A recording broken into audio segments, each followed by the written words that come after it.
All right. Hopefully everybody can hear me. How's it going, everybody? Welcome back to another little late night podcast here. Got a lot of things that are still pending on this thing, but anyway, we have a couple of people that we're going to be joined with today. I believe Stone Family's at work right now. Yeah, I believe Stone Family's still at work right now, so we're just waiting on I can hear them talking. It's distracting me. But as I was saying, believe Stone Family's at work right now, so he might pop in and whatnot. If he does not, then well, he's at work obviously. And Landon might be late. For those of you who don't know Landon, of course, he's an amazing guy.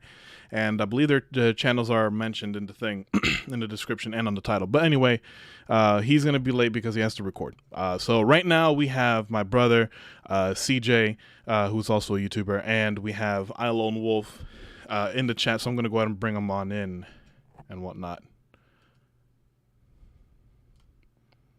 Breaker. Booty shaker. Hey. Yo. How are you guys doing today? I'm doing Booty good. shaker. I hear you loud and clear. Awesome. Yes. Hopefully everybody Booties can are hear you shaking. guys loud and clear. I haven't had the chance to see how it sounds. So we're just going to roll. Yeah. Yeah, we did our own test, so he hears me fine, I hear him fine, so that should mean that they hear us fine. Well, I'm talking about Yeah. the desktop audio because you guys are not the ones streaming it. Oh. Yeah. But so couple of little let me disable that. Couple of little questions that we have going on today, and whatnot. Hey, bro, he's getting swamped. So Stone Family is here. Well, he's in chat, and whatnot. But I knew it. He is swamped. I figured. But Matt, no problem. Don't worry. No worries. If you are able to join, like I said, we are having a target time of at least an hour, but if we go over, hopefully that's okay with you guys, but if we go over, then, it is what it is, but target time is at least an hour. But Ooh. anyway, what's up? Hola. Oh, hola. But let me go ahead and plug Wolf and Matt here, and I think I got it. Well, I mean, do you use your YouTube anymore, CJ? Sure, you good. That's fine. Might as well. I don't know if this command is still here. I mean, it's been there since the beginning of time, so I have to see if it works. If it doesn't, then we'll adjust it. Hey, Matt! I'm a huge fan. Hello. I'm a Hi. huge fan. Yo. Yo, what's up? How's it going, Matt? Bro, we are getting call after call after call. I just wanted to stop in and say I love you all. Oh, no Yeah. problem, my dude. I figured that you were going to be busy. Hashtag bars, by the way. I don't know if you heard that. Hashtag who? Hashtag bars. I'm getting call after call after call, and I love y'all. Come on now. Oh, dang. Ha, ha, yeah, please ha. drop the mixtape, please. Right. Please. But so let's go ahead and get started with some of the topics that we have today. Just as a reminder, anybody, including you guys or anybody in the chat, you guys are more than welcome to ask me stuff. This is not an interview type thing. This is more like a hangout. chilling. Yeah, exactly. Yeah. Exactly. And also, one of the little things about this little podcast is you guys can be yourselves, so you guys can freely say whatever it is that you want. Well, no racial terms or anything, obviously, but you guys can freely say whatever it is that you want. If you swear, it is what it is. There's nothing holding you back. You guys can be completely free because freedom rings. Yeah, I do what I want. Shut up. One I want. But all right, so some of the topics that we have planned to talk to you guys about, including favorite shows, relationships, things like that. We're gonna go ahead and start off. For you guys who create content, and Matt, if he's still here, because I don't have the thing pulled up, but Hi. oh, he is still here. So, for you guys, since you're all content creators, what made you want to start YouTube and whatnot? I think CJ, you go first. Okay, so what made me start doing YouTube? I've always had a liking to FPS games, as you know. So if you guys ever check out my channel, you see pretty much mostly all of the content that I have is FPS games. Most recent game that I would do would be Call of Duty Mobile. But I started off one of my first videos that I've made uh, was a really early FPS game, like many years ago. I'm talking about like I had, what phone was it? I had the Samsung Galaxy S5 at the time, I believe. God damn. So Yeah, like so 30 years ago. Okay. yeah, it was a pretty long time. So the game that it was called Nova. I don't know. I forgot what it stands for. I think it was Nova 2 or something like that. Very simple. Like if you scroll all the way to the bottom, like all the way to the bottom of my channel, like you'll see that the game is called Nova. And I was pretty damn overpowered in that game. Like damn unfair.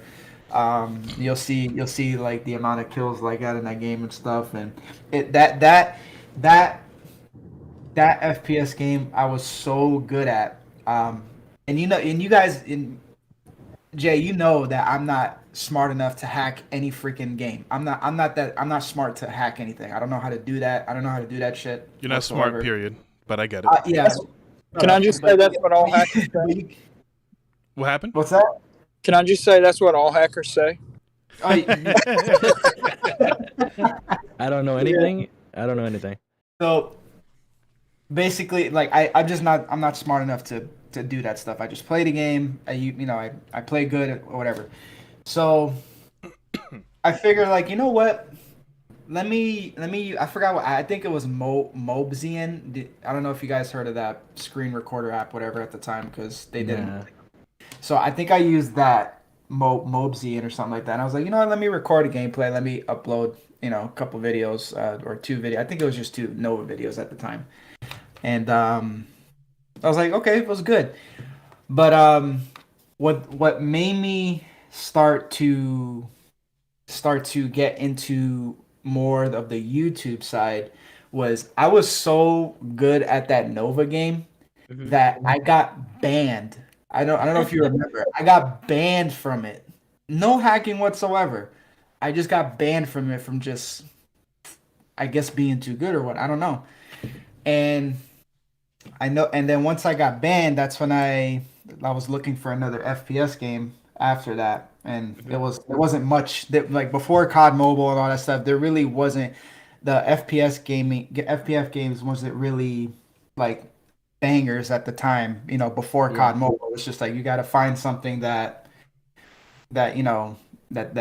stable, that's the controls are good. You know what I mean? Like, and the game that I came across was a game called Bullet Force, and you clearly know, Jay, the funny sounds, all that stuff, the death sounds, all of that stuff that I did in Bullet Force, and you know that I was unfair at that game too. You mean your fair so- period in any shooter game? Yeah, like you've heard the death sounds, all of that. You laughed at that shit all the time, and that was like one of the most memorable games that that I played. But after that Bullet Force, those little Bullet Force uploads, what made me take YouTube more serious is I checked back on the Nova videos, and I saw that those videos got a couple thousand views. I was like, Shit. oh shit, it got a couple thousand views. I was like, oh shit. So I was like, you know what? Let me just start uploading videos and just see what happens. You never know.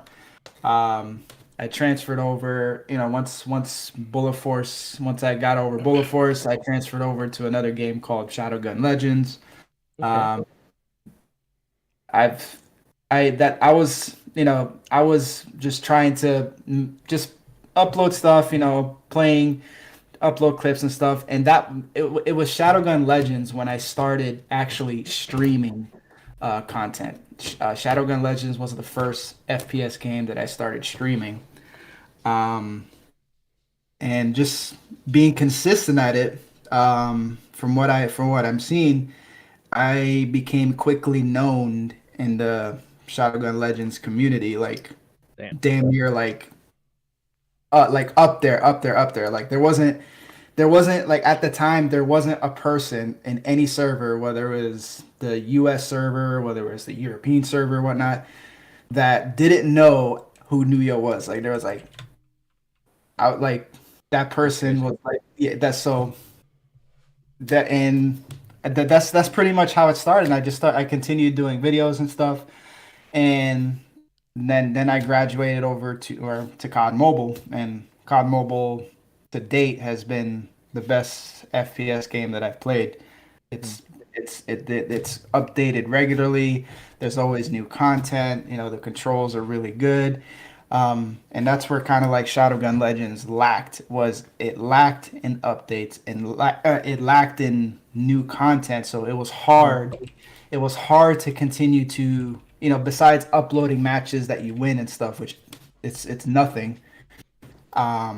It was hard to create new content, and that's what made me transition over to COD Mobile because there's so much that you can cover. There's so much different things that you can do on COD Mobile because it's updated all the time, new content, all that stuff, and that's pretty much how I started doing YouTube. There we go. That's my answer. Let me just say, Matt, if there's somebody who can beat Tara, it's this guy. What? Really quick here because this is the first time that Timmy is here in the late night podcast, and Derek is here as well. Welcome on in, guys. Welcome on in. Hope you guys are doing well. I know Derek is currently on vacay right now, so I hope he's having a great time. And Timmy, you gotta say sup, Timmy, sup. Sup. But going on bike to New York to CJ there. So actually, I lost my train of thought. There you go. That's what's up. That's what's up. You did. I was expecting something nice, and you just you forget, of course. Yeah, because it's you. I mean, it's you. You live. You know, we live together here and whatnot. So if I think of something nice, I'll just tell you. You can say it to people. Shoot. You can say it in the stream, Guanako. You can say it. No. It's all good. Anyway, I'm just messing around with him. But that's great. That's great. I like the fact that here's what I think should happen. Not for nothing. And I do want to just go ahead and say that for somebody for those of you who have who sometimes think to themselves, oh, I can't do this, I can't do that when it comes to the watch hours or whatnot. I just want to say that this man went ahead and he did it. He got his watch hours before he even hit the 1K, and I know that there's a couple of people that have done that, but it is possible. Just got to keep a positive mindset, and he just did what he loved, and he just did it. Yeah. Derek says, topic for the night, I want to hear everyone's favorite video game of all time. Actually, that is one of the topics that we were going to discuss today. That is one of the topics. But let's move on to Wolf with the same question. What made you start YouTube? Okay. Let's go, my dude. All right. Hi, everyone. My name is Highland Wolf. Hi. Hi. Hi.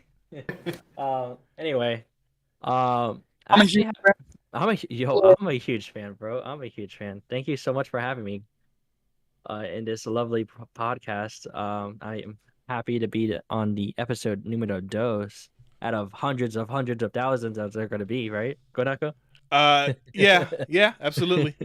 There we go. So, how it all started was to keep it like my friend started I guess someone that I used to be friends with, he made content, like he was a YouTuber. He just started himself, and he's like, hey man, why don't you do the same thing? Why don't you make a YouTube channel and everything, make a Twitter and all that stuff, and just start playing, Pokemon like we usually do. I'm like, I don't know if anyone would watch me and stuff.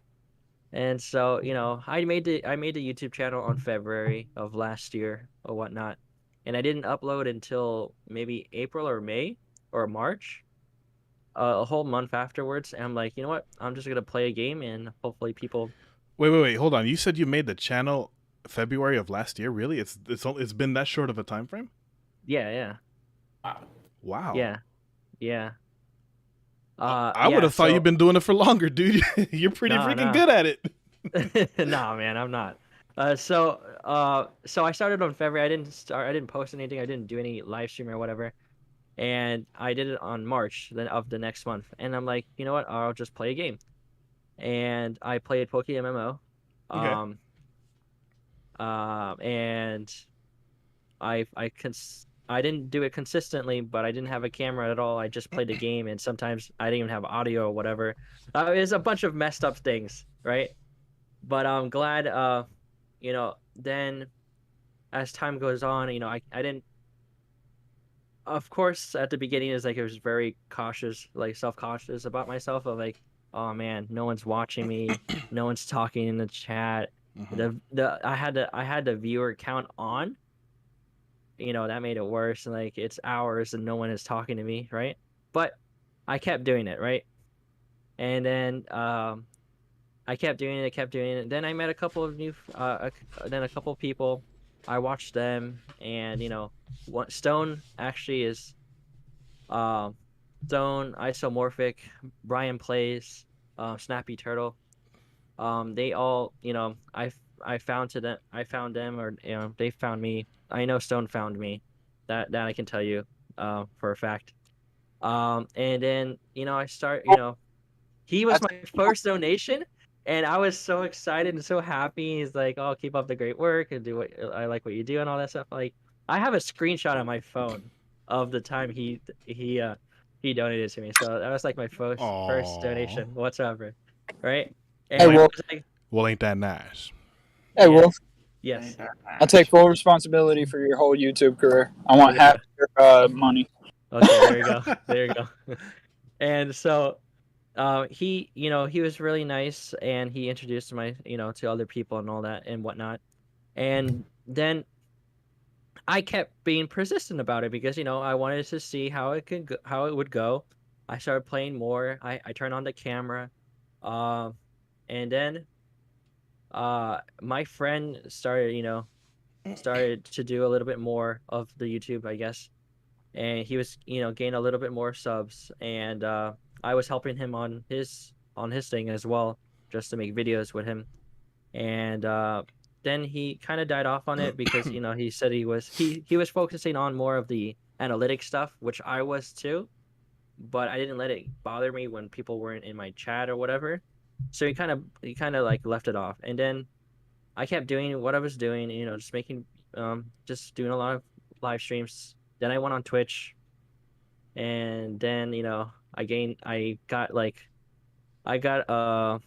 what's it called? How do you affiliate, or like really quickly, which was amazing. And I think we that hit was a really affiliate the same day, right? that same Twitch? week, yes, the same week, yeah. Okay. Yeah, and it was a crazy experience. I met so many new other people. And then, just recently I came back on YouTube, and I've because Guanako and everyone says, you'll grow a little bit more on YouTube and everything, and all my friends are here. I don't know why. I don't know if this is actually explaining the question. I hope I'm not like just not ranting, but just being lost in my words. No, you're good. I hope people are understanding what I'm trying to say. I sucked. I did great, and I'm doing a lot better than I thought I was ever going to do. And now just recently I just started streaming once again, and it popped off. I'm like almost like 40 subs since last week. Nice. Of last week. In 1 week I've gained more than 40 subs. So that was like crazy. I've never had so many views in my streams now than I have ever had in my previous streams enough. So it's crazy.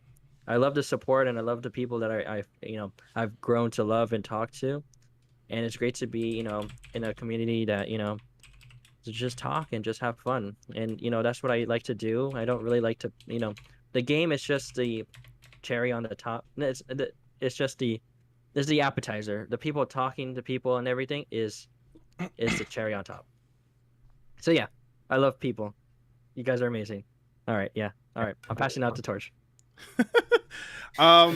Actually, both you actually brought up a fairly good little topic that I do want to add. So I do want to thank you for it, and we'll touch base right after, we ask Matt if he's Yeet. available, because I know he's at work. So passing it on to you, my dude. What made you start YouTube? Pass the talking. You talking to me? Yes, I am sir. talking Yes, to the sir. great boulder of stones. All right. So basically, Julie. Hi, Julie. I was 27 years old. Okay. Didn't realize that shinies were actually a thing. I thought the red Gyarados was its own thing. Like, legitimately, call me stupid, whatever. I didn't realize it. Played Pokemon that whole time. Didn't ever find another shiny, right? So didn't realize shinies were a thing. I come across this black Trapinch in Pokemon Emerald, and I'm like, "What the frick is that?" So I look it up, and I found this YouTuber M&J TV, and it led me down a rabbit hole where I just started following YouTube or PokeTuber after PokeTuber after PokeTuber. Fast forward, 3 years? Yeah, because I'm going on 2 years on YouTube in October, so 3 years. And I'm watching my favorite content creator, Original 151, and he was talking to somebody else, but it hit me like a ton of bricks. He literally was talking to the person goes, "How do you become a YouTuber?" He's like, "Whatever you got, just start. If you've got a phone, just record with your phone, post it on YouTube. You can build from there. Just start." Well, I had a PC, I had headphones that had a microphone built into it, everything like that. I was like, you know what? Screw it. I'm starting. So I literally just got on the computer, downloaded Fire Red, and went to work. Yes, he did. Yes, he did. He's So amazing. it literally started because of a shiny Pokemon. There you go. Like I've always played video games, and I feel like it's more natural that like when I started streaming, I guess is like I'm doing the same exact thing that I've been doing for most of my life, but now it's just like people can actually talk to me, and people can relate to the things that I'm playing, and like it's really cool. And I think it helped me become like very, very more open and social, because I can tell you, like, before this, streaming and everything, I was not the talkative person. I was very shy and just like very self-conscious and everything. But I feel like I found like not my persona, but like more of like I found myself a little bit more of me just talking and just getting to know people and just like being more open.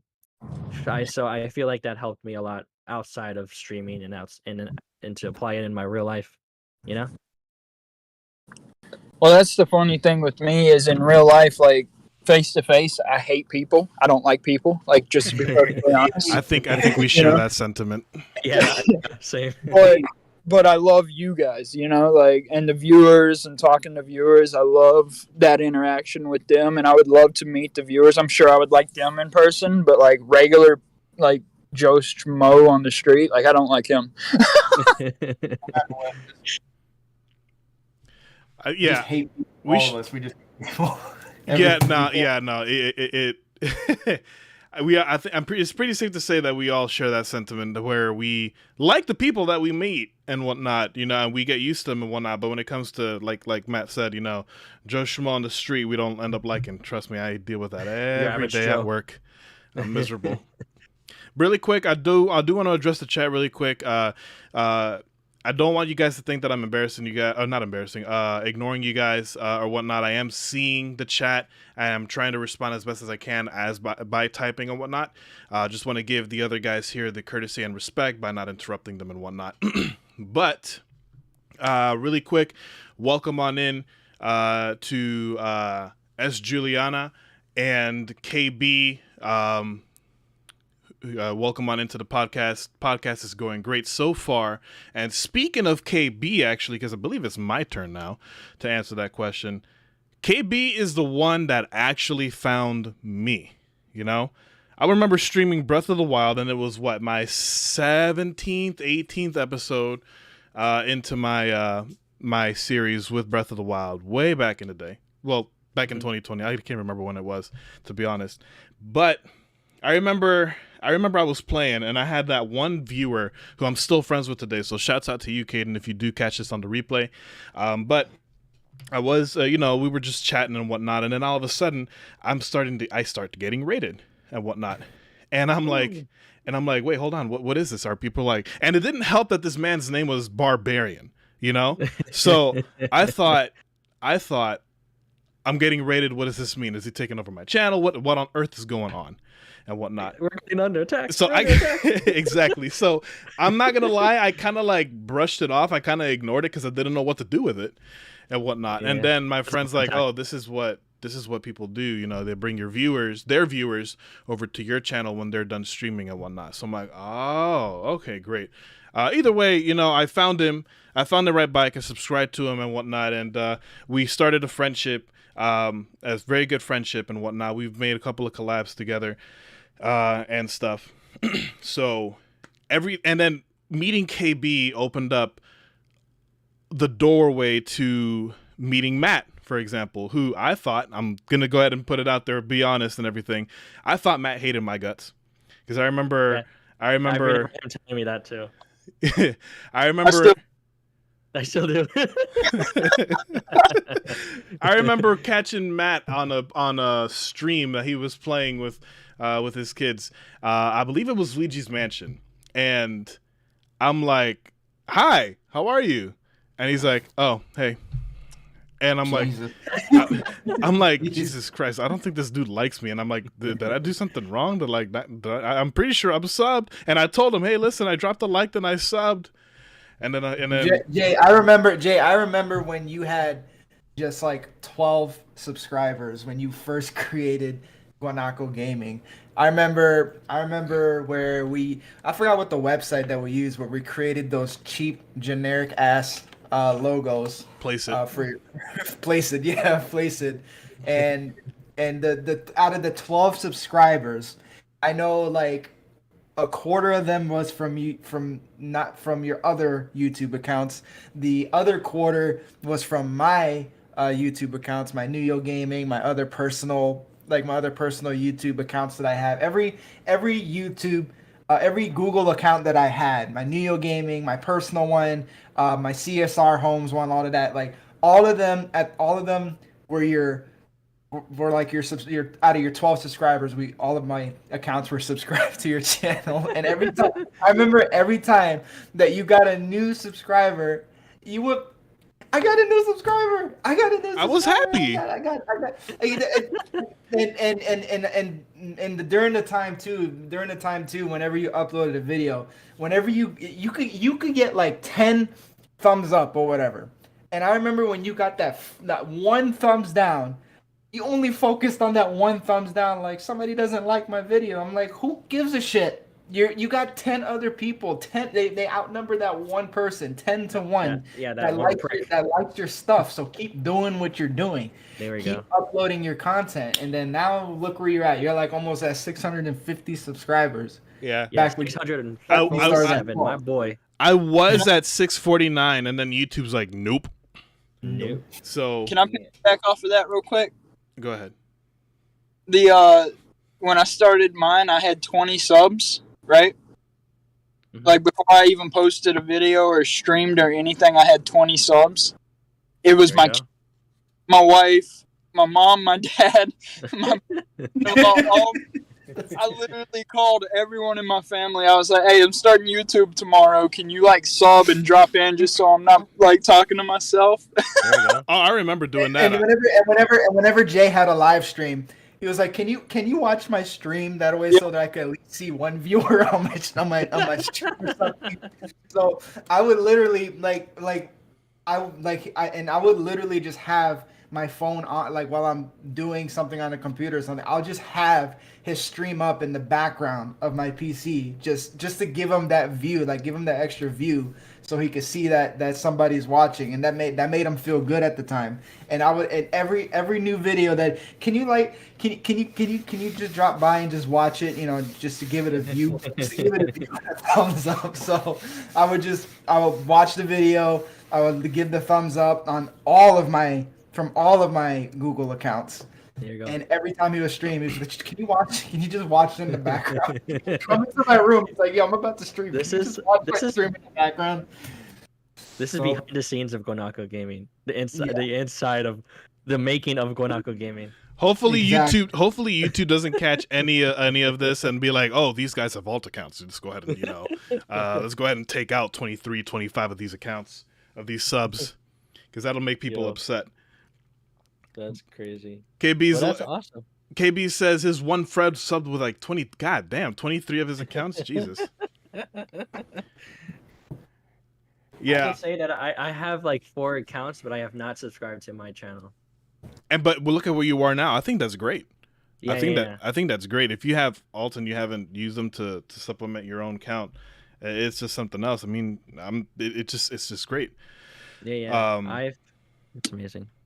How many subs did you have, Wolf, when I came across that second stream you did? Oh man, I was probably like 20, 14, something like that between those. It wasn't even 30 yet, at least. It was like 10, 15, something around there. It's I can't- crazy. Wait to help you get to 1,000, bro. Bro, I know. can't wait to just hit 500. Halfway there. Nah, you're gonna take off to the moon. You're gonna outdo all of us. I've been appreciate telling it. him that Wolf, there are certain people. I'm not saying, and before it comes out wrong, I do want to say that everybody has the potential to blow up the internet and whatnot.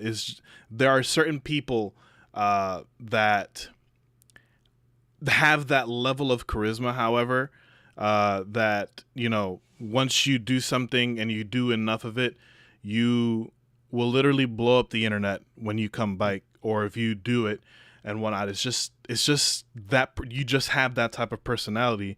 I don't think that's bad of me saying it, because everybody's personality is different, and everybody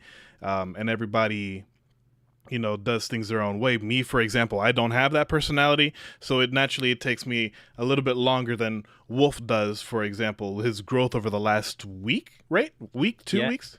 A week. Yeah, exactly. All right, so week. I could never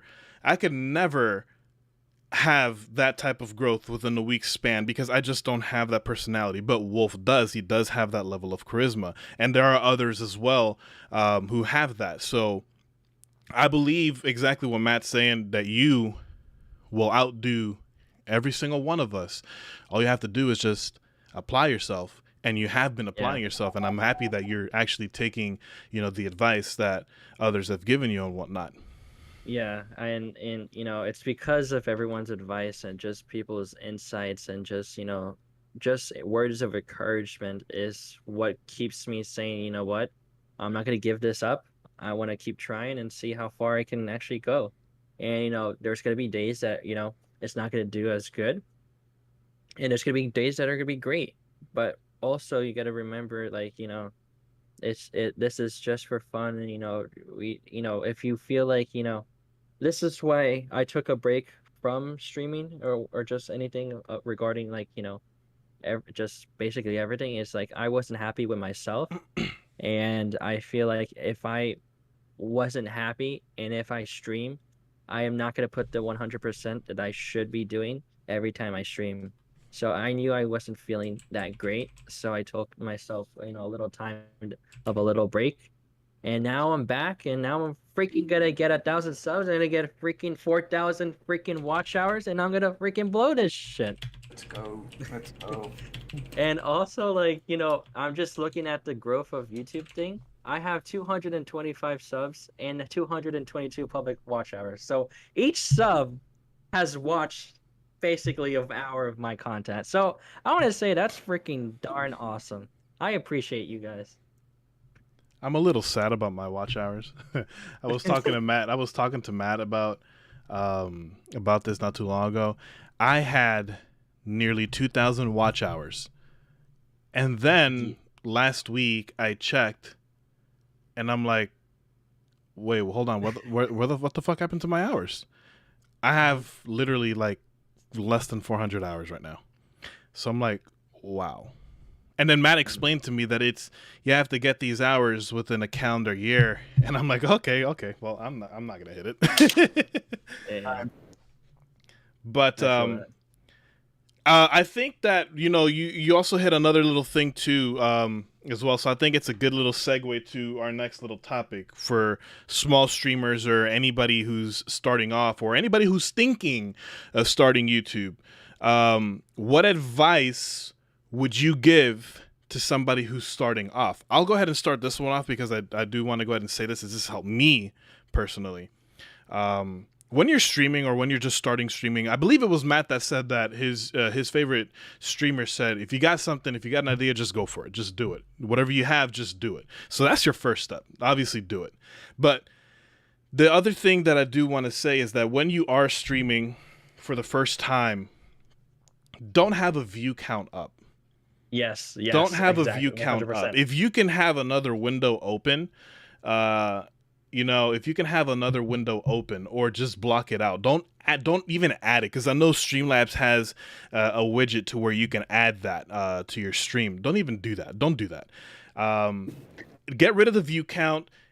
Just talk to yourself. Just talk to yourself. I remember Matt at one point said that he had started a stream, and he said that all he did was repeat what he had planned for that week for his calendar over and over again and whatnot. So that's something that you can do. The other thing that a lot of people do will be to just stay quiet. So I do that too. I do that a lot. well, I'm culpable of that too. I stay quiet because sometimes I just can't think of what to say. And as a streamer, that's one of the things that I'm still struggling to improve on. But I got rid of my view count. I got used to the fact that not everyone is going to watch. You are going to have one, maybe two viewers and whatnot. You just got to push on through. And I think that with you getting comfortable with that fact, you'll develop a thicker skin. Not saying that anyone's going to be throwing jabs or insults, which that is going to be a thing too. But not saying that everybody's going to throw jabs or insults at you, but it'll protect you from your own self, because that's how you talk yourself out of doing something. Yeah. My friend, he gave up on it, and it's unfortunate. A person that helped me start the YouTube channel hasn't gave up on it because of that same situation. I kept telling him, who cares that people aren't watching now? You keep it going. You keep the stream up. You keep that enthusiasm that you had in the beginning. You just keep it going. If it doesn't come today, it's going to come tomorrow, Just keep going at it. Turn off the view, the little view section in the corner. Shut it off. Block it. Just have fun. Do what you usually do when you're playing video games when you're a little kid. Just play. If people come, people come. If they don't, oh well. You're still doing the same thing you've been doing your whole life. I agree. That's what I want to expand on that. When you're streaming, whether it's one person, whether it's 5 people, or whether it's 10 people, you treat your stream as if you have 100 viewers and you're ecstatic, you're enjoying it. And whenever you have people type in the chat, it's so important. I can't stress enough. It's so important to engage with your audience. So whenever somebody stops by, say hello or something, or if they ask a question, or if they type a statement or something, at least acknowledge the statement. Yes, 100%. When you engage with your audience, that encourages them to, or increases the likelihood that they'll stick around, that they'll tune into the next stream, because as you're growing and you start getting, more viewers and stuff, when you acknowledge somebody in the chat, viewers, they like that validation, they like that acknowledgement, and that increases your likability as a person when you're streaming. The other thing, and it's not so much as streaming, but just uploading content. Don't focus on thumbs down like Jay did. Just upload your content, keep doing it, keep uploading, and you get likes. You're gonna get likes as you see now, Jay. Now that you've been doing this for some time, I'm pretty sure you don't give a shit about a thumbs up, a thumbs down at this point. No, You're I just, still, you're, I still care, but well, you could get like 10. You could get like 10 people that like your stuff, and you would at the time you would just focus on that one person. Like, what did I do wrong? let me What did I say? let me go ahead and clarify. I still give a shit about it, okay?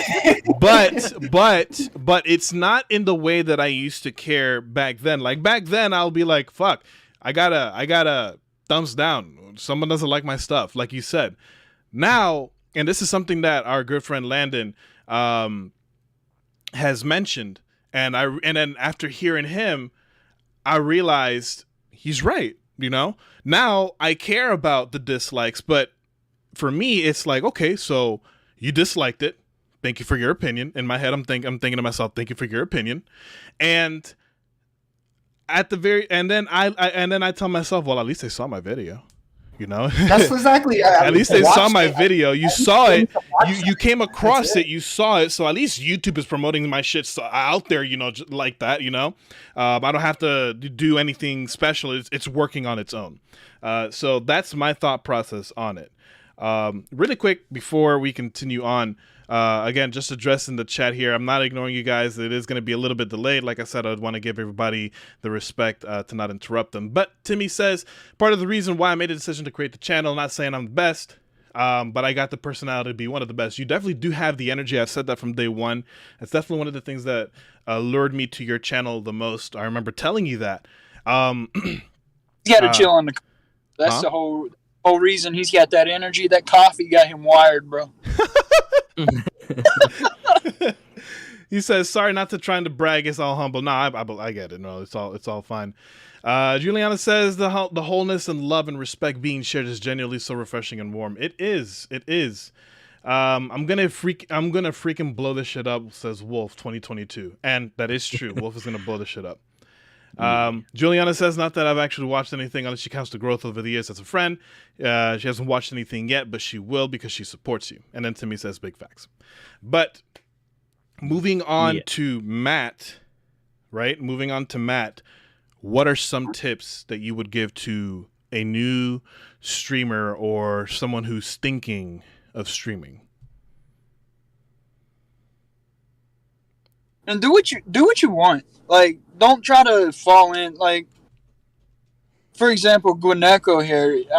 We talked about it, and I hope you're okay with telling people. But I'm throwing it out there. You were worried about Pokemon because you didn't want to become a Pokemon tuber, right? So yeah, we'll talk more about that later on. But yeah, that's actually a great little thingy. I'm going to add that to this topic list. But yeah, go ahead. I'm sorry.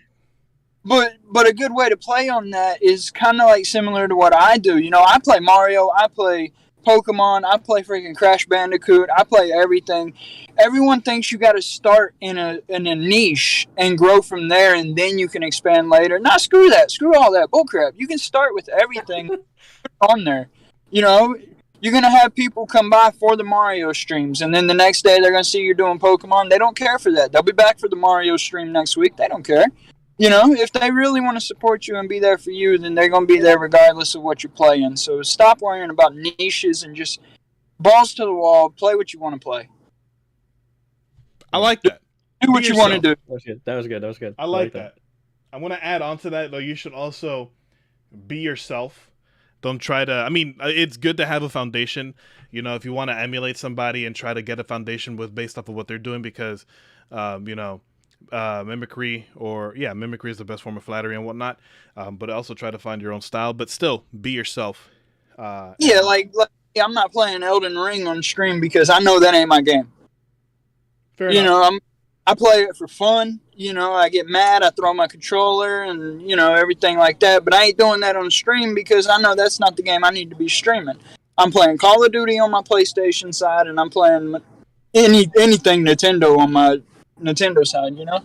I'm just going to go ahead and point out there that if you've never seen Matt rage, it is fun to see. It's hilarious. It is hilarious. Yeah, you definitely got to go to Twitch for that. It's like a whole another side of stone. That or you can just watch his past EBL videos. That too. Not the one that I lost completely, but I'm pretty sure he was very happy and joyful. Dude, I'm not gonna lie, dude. Tisk. I'm not gonna lie. I would have thought that you would have been upset. He just slaughtered you that one match. Yeah. But yeah. you compose yourself. I know. That's why they call me a great actor. I made this man retire. I did. I'm not going back. Yeah. Let's move on to CJ over here. CJ, what would be some tips or other tips? Because I know you gave. Already. You did. You went already. Yeah, I gave my tips already. So that's all you got. You can't think of anything more. All right, fine. Let's move on. Oh, okay. I think of something. What's another thing that I could think of when starting out doing YouTube? While you rack your thoughts, Juliana says, "No offense, all this sounds like general life advice that can apply to any field or passion." Well, that is true too. That is true too, because just because one thing can be used here doesn't mean you can't use it anywhere else. You absolutely can. Although I doubt that you could use the viewer count advice for, life or work. But I went on a call while y'all were talking about it. I don't know if it was mentioned, but don't look at the numbers. Oh yeah. Yeah, for sure. we mentioned that. Don't look at the numbers. Don't look at the dislikes or just stream. Yeah. Just And do it.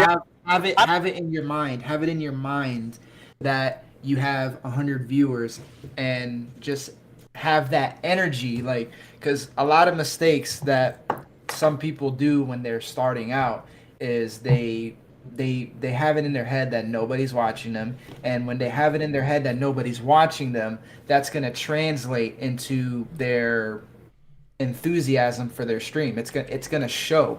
It's going to make it. They're going to sense that you don't give a shit, that you're not passionate, that you're not happy about it. So if you have it in your head whenever you stream, I'm going to fucking have 100 viewers. I know I'm going to have 100 viewers, and you translate that energy into your stream, with your talking and, your engagement to, even if it's that one viewer, that is the quality part of the stream that a lot of people, I think, need to keep in mind when starting out.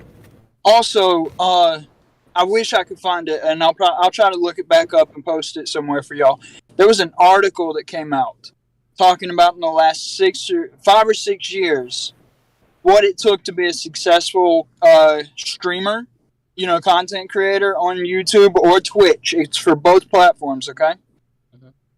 To be successful, you have to only average 12 viewers in your stream. That's not a lot of people. Like, honestly, we do that just with our friends. Our friends come by and hang out, and that's the 12 right there. I'm happy with just 5, to be honest. I'm not saying that I wouldn't welcome. I'm not saying that I wouldn't welcome. I'm not saying that I wouldn't welcome more viewers, because that would be the dream, right? But for some of us that don't have the ability or the charisma, to get 12 people per stream, but you've got 5. You're basically halfway to being successful, bro. You know what I'm saying? Like, you've only got to get to 12 people to be quote unquote successful. To me, if I see 5, 6 people in my chat, dude, I'm succeeding. That's me too. That's my thought process. I'm perfect. I'm fucking happy. Hell yeah.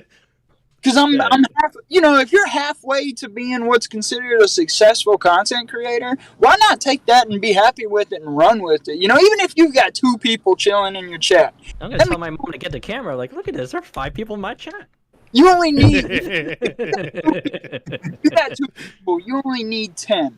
Now, granted, you're not always going to draw in that 10, but you can always have that mindset of, they're going to show up. They're going to show up. Every time you hit that start stream button, your mindset needs to be, they're going to show up. They're going to show up every time, Yes. 100%. Sorry if I'm on a soapbox, but I just... No. Nah, I love it. I'm passionate about this. No, hey, it's good. I love it. I hope that this portion does help anybody who is starting out. And like Juliana says, you can definitely apply other things that we just talked about to other instances as well in your life. Definitely. Julie, you're amazing. Now, I do want to get, I believe it was it, I don't know who the fuck it was. Was it you, Wolf, or Oh no, What'd it you was Matt. It was Matt that said it. Who brought up the topic on what what I didn't want to do and whatnot. So I am gonna go ahead and ask you guys what games or what period did you not want to stream because you felt it would lure you into a niche. I'll go ahead and start with this one as well because we all know it. I've been very vocal about it. Yes. Um, I love you, bro. I started my channel with. Okay, thanks, man. Thanks. Wait, hold on. What? Love you, Wolf. Thank you. Thank you. I said I love you, and you're like, all right. We love you too. But wait, Thank you, oh, thank you, yeah, thank you. sorry. Ha ha ha ha. We love you.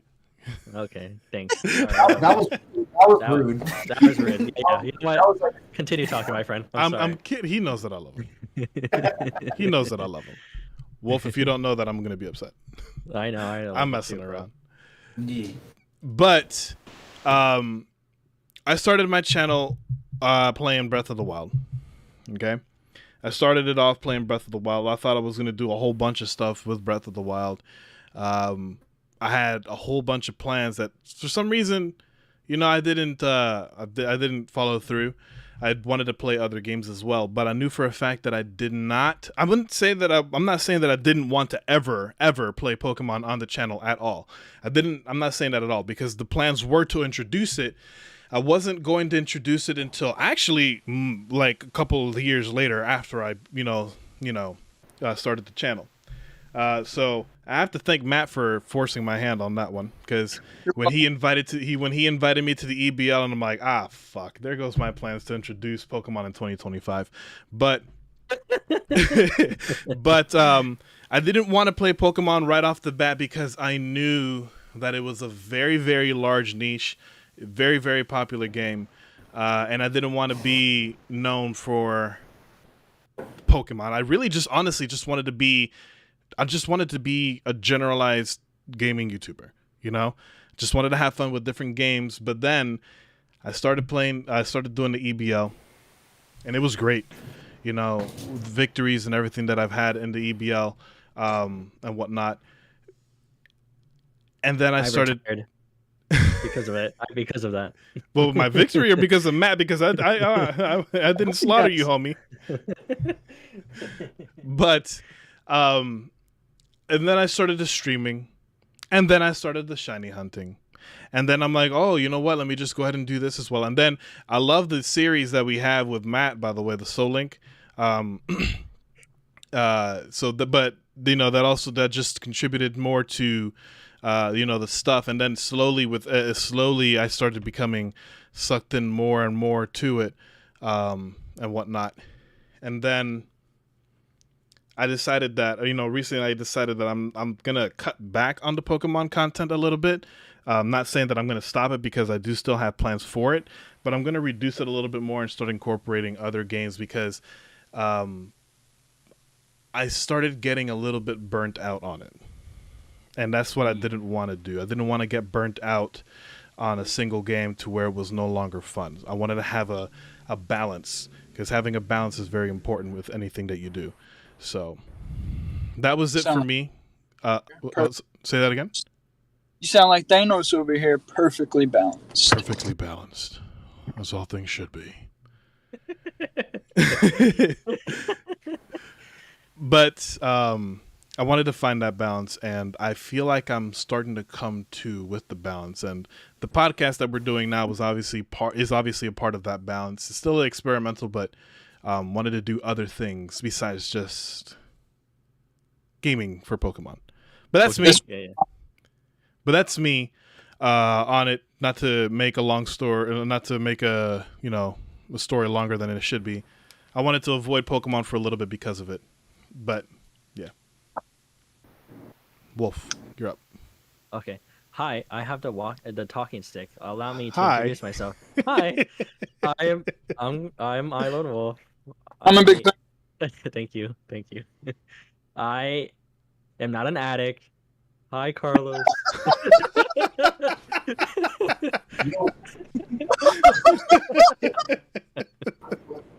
Sounds like an AA meeting. Yeah. Hi, Carlos. Hi. Hi, Carlos. Yeah, so I'm not an addict. Hi, you guys. But I'm a comedian. Hi. But anyway, Yeah, definitely. I've always talked to Guanako about this. Hi Carlos. Thanks, Timmy. Hi, Carlos. Hi Carlos. Yes, I'm not an addict. Okay, I promise. All right. So the something I've always talked about Guanako about that is definitely what you also said, Stone. Like you definitely don't want to tire yourself playing the same thing over and over again. It's like if you want to do something, just do it. Who gives a fuck, honestly? If the people don't like it and they're not coming to the stream, that's perfectly fine. But you know what's gonna happen? People that actually want to see the game will come in and actually join and say hello and say, wow, you're doing really great in this game. What's your name? Whatever. Just start interacting with more people And and they'll come for branching the out, streamer too. and then come for the streamer. It's just, at the beginning, of course, it's going to be very difficult, because you're just either afraid or you're just like, what if this doesn't work out? And, the doubts, all those doubts of like, what if it's not going to work out? Fuck that. Do it. Have fun with it because this is what you want to do. This is for you as well. It's not just for the viewers. It's not for the likes. It's not for the subscribers. It's for you as well. It's gotta, like Guanako says, it's a fucking balance. I want to have As a all great things time should when be. all things should be. I can't do a fucking voiceover. All right, I'll just have Guanako just talk for me as Thanos. Anyway, um, I just think I think just streamers that just want to try out something new, just try it. Try it at least for a month. Give it a month. I think I was talking to the doorman, or was it Pokepage? I don't know which one in our group chat that we had. Just start for a whole month. If people don't like it or people are interacting like, hey, what's going on here? Why is the context in this side or whatever? Great. At least try it for a month. See if it works. If it doesn't work, all right, we'll try something else. But just trying is the key word for anything. Just try. If it doesn't succeed now, it could succeed later on, or just try a different approach if you want to try something new.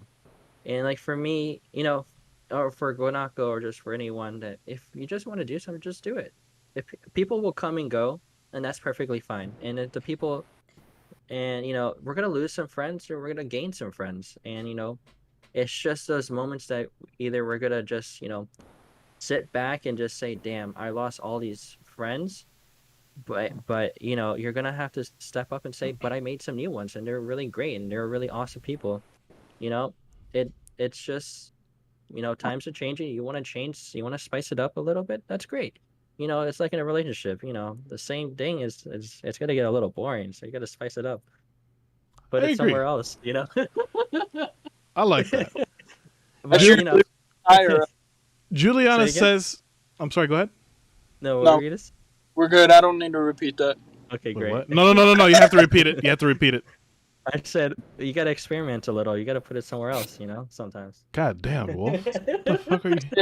And all I said is that's when you tire up. Sorry. It's all good. It's all good. Juliana says, when any of you stream, do you guys sometimes include new viewers in your VC? I had a friend who did that and was able to retain and befriend followers that way. I personally never done that. I know what. Sorry. Go ahead. I don't do VC when I stream unless it's collab. Yeah, yes, generally I don't do that either. I think that's a good question. I think that's not a good question. I think that's a good idea. I'm open to trying it out and whatnot. Unrelated note, Guanako's an awesome name and so fun to say. Thank you. I couldn't say it for the life of me, Julie. I couldn't say Oh, it. For Lord the life of me. Jesus. It was Yes. so bad. When he had to come to my stream and actually join the voice call just to say his name. Dude, and it took a Because I would whole say- freaking month and a half for me to just, you can even Yes. say my first name and whatnot. It was bad. It was really bad. I would say Guanako or Quantico or like uh, what were some other words like? It's to the point where I was like, bro, I think I'm just gonna let this man call me Guanako or just GG and just let it be done with it because I hope GG's not too much for him. It was bad. But now I know how to say his first name and his YouTuber name. Yeah. I think. Now we got to work on the last name. Don't put me on the spot though. Now we got to work on the last name, but we're good. Nuyo, what about you? I've never done VC with anybody else. The closest time that I ever did any type of VC was in COD Mobile with the squad that I would be in at the time. So the VC, whoever was talking in the VC, they would hear me. But as far as anything else besides that, no. It's just been me talking and just me engaging with the audience that way. And I think even if you do that, even if you do have new viewers in your VC, what are you going to do when you start getting 20, 30, 40 viewers? You can't have all these people in the VC because then that's going to, I think, lower. It's just going to not make the stream good at that point because you're going to have so many different people and stuff, and it's just it might work out in the beginning, but if you're getting to the point where you're growing and you're at a good size and you have a good amount of viewers, I think that's when you need to cut it off at that point. Can I add something? Yeah. It's no, you can't add shit. No, Shut up. Damn it. God damn, fuck. Can I raise my hand, please? I'm raising my hand. Come on. Hold on. This isn't Microsoft Teams where you have a little raise your hand button. Is that still a thing in that? I don't know. Anyways, I have no idea. For me, about the it's a little bit backtracking the conversation about the streaming stuff. I know Guanako was there, and I know Stone's there sometimes. Damn. I would actually, on Twitch, I would say everyone that came to my stream, and I would call them out on every night before I end the stream. I say thank you to each and every one of them. Roll call. Roll call. I call it a roll call, right? I would say everyone's name that was on, everyone that came to my stream and said hello or something, I would say their name and I would thank them personally. And that took like 20 minutes after the stream ended. But I did it because I cared. And I always said it at the end. I'm going to keep doing this until I get so big. And I'm going to have other people say it for me. So yeah, that's like, that was awesome to just to show my appreciation to everyone that does come in. I remember asking you, bro, what are you going to do if you have like 100 people come in and say hi? You're going to call 100 people the names out? That's what I have my mods for. That's why I have you now. And all that. Everyone gets 20 people. Oh, okay, great. You have to keep track of 20 people. Going back to Neo, because he did answer Juliana's question, which was great. But the original question was there ever a game that you did not want to stream because you felt it would keep you within a certain niche that you wanted to, that you weren't planned on sticking around, if you catch my meaning? I don't know. No, I mean, for me, no. Like, it's just... It was straight FPS for you. It was, I knew, because that's what I love to do. That's like the main genre that I enjoy playing. So, I wasn't worried about being stuck to one game. Like, it's just if I like it, I'm gonna play it. I'm gonna stream it. I did that for Shadowgun Legends, and then I just like, you know what? I'm just gonna move over to COD. Like, I didn't feel that thought, or I didn't have that thought was, man, I'm gonna be stuck doing SGL forever. Like, it's just, in order for you to grow your channel, you have to adapt and you have to move to other content. Like, you can't just stick with one game. And I already had that in mind. So no, I've never felt that, or I never had that thought of being stuck to one game. Right. No, I get it. Addressing to what Timmy said earlier, there's so much trust that you need to have when doing VC with viewers. I agree. That's actually one of the reasons why I personally haven't done it. The thought came across, but I haven't done. That's one of the reasons why I haven't done it. Is, you do have to have so much trust with your audience if you wanted to open it up to doing that. So I agree with that completely. But I also think that it is a great idea. And touching onto it, the Julian also said that my pal created a server with the cap on how many people could join his VC, so it was manageable and made it first come, first serve. Yeah, I do have a cap on some of my voice channels in my server as well. I could try it out. Like I said, I'm open to it. Landon says, I'm so sorry. Whereas I'm so sorry, Yuzu was giving us problems trying to make it. One more recording. Abe, my dude, take care with your stuff. You're good. And yes, Wolf, I know the chat's not showing up on the layout. I don't know how to fix that with OBS. Smoosh is here though, and he says that he learned how to say the name when Landon called me out for calling him Guan. Yeah, no.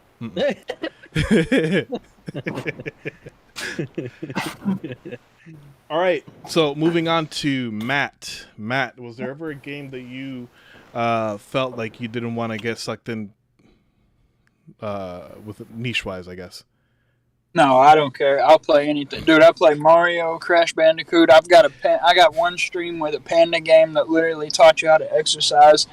I will play anything if I feel like I might enjoy it. I'm gonna play it. And dude, Minecraft, freaking, what's that game? Everybody sus or whatever. What is that game? Among Us. Yeah, Among Us. I've played that. I mean, we've played so much on the channel that I'm open to try anything. I don't care.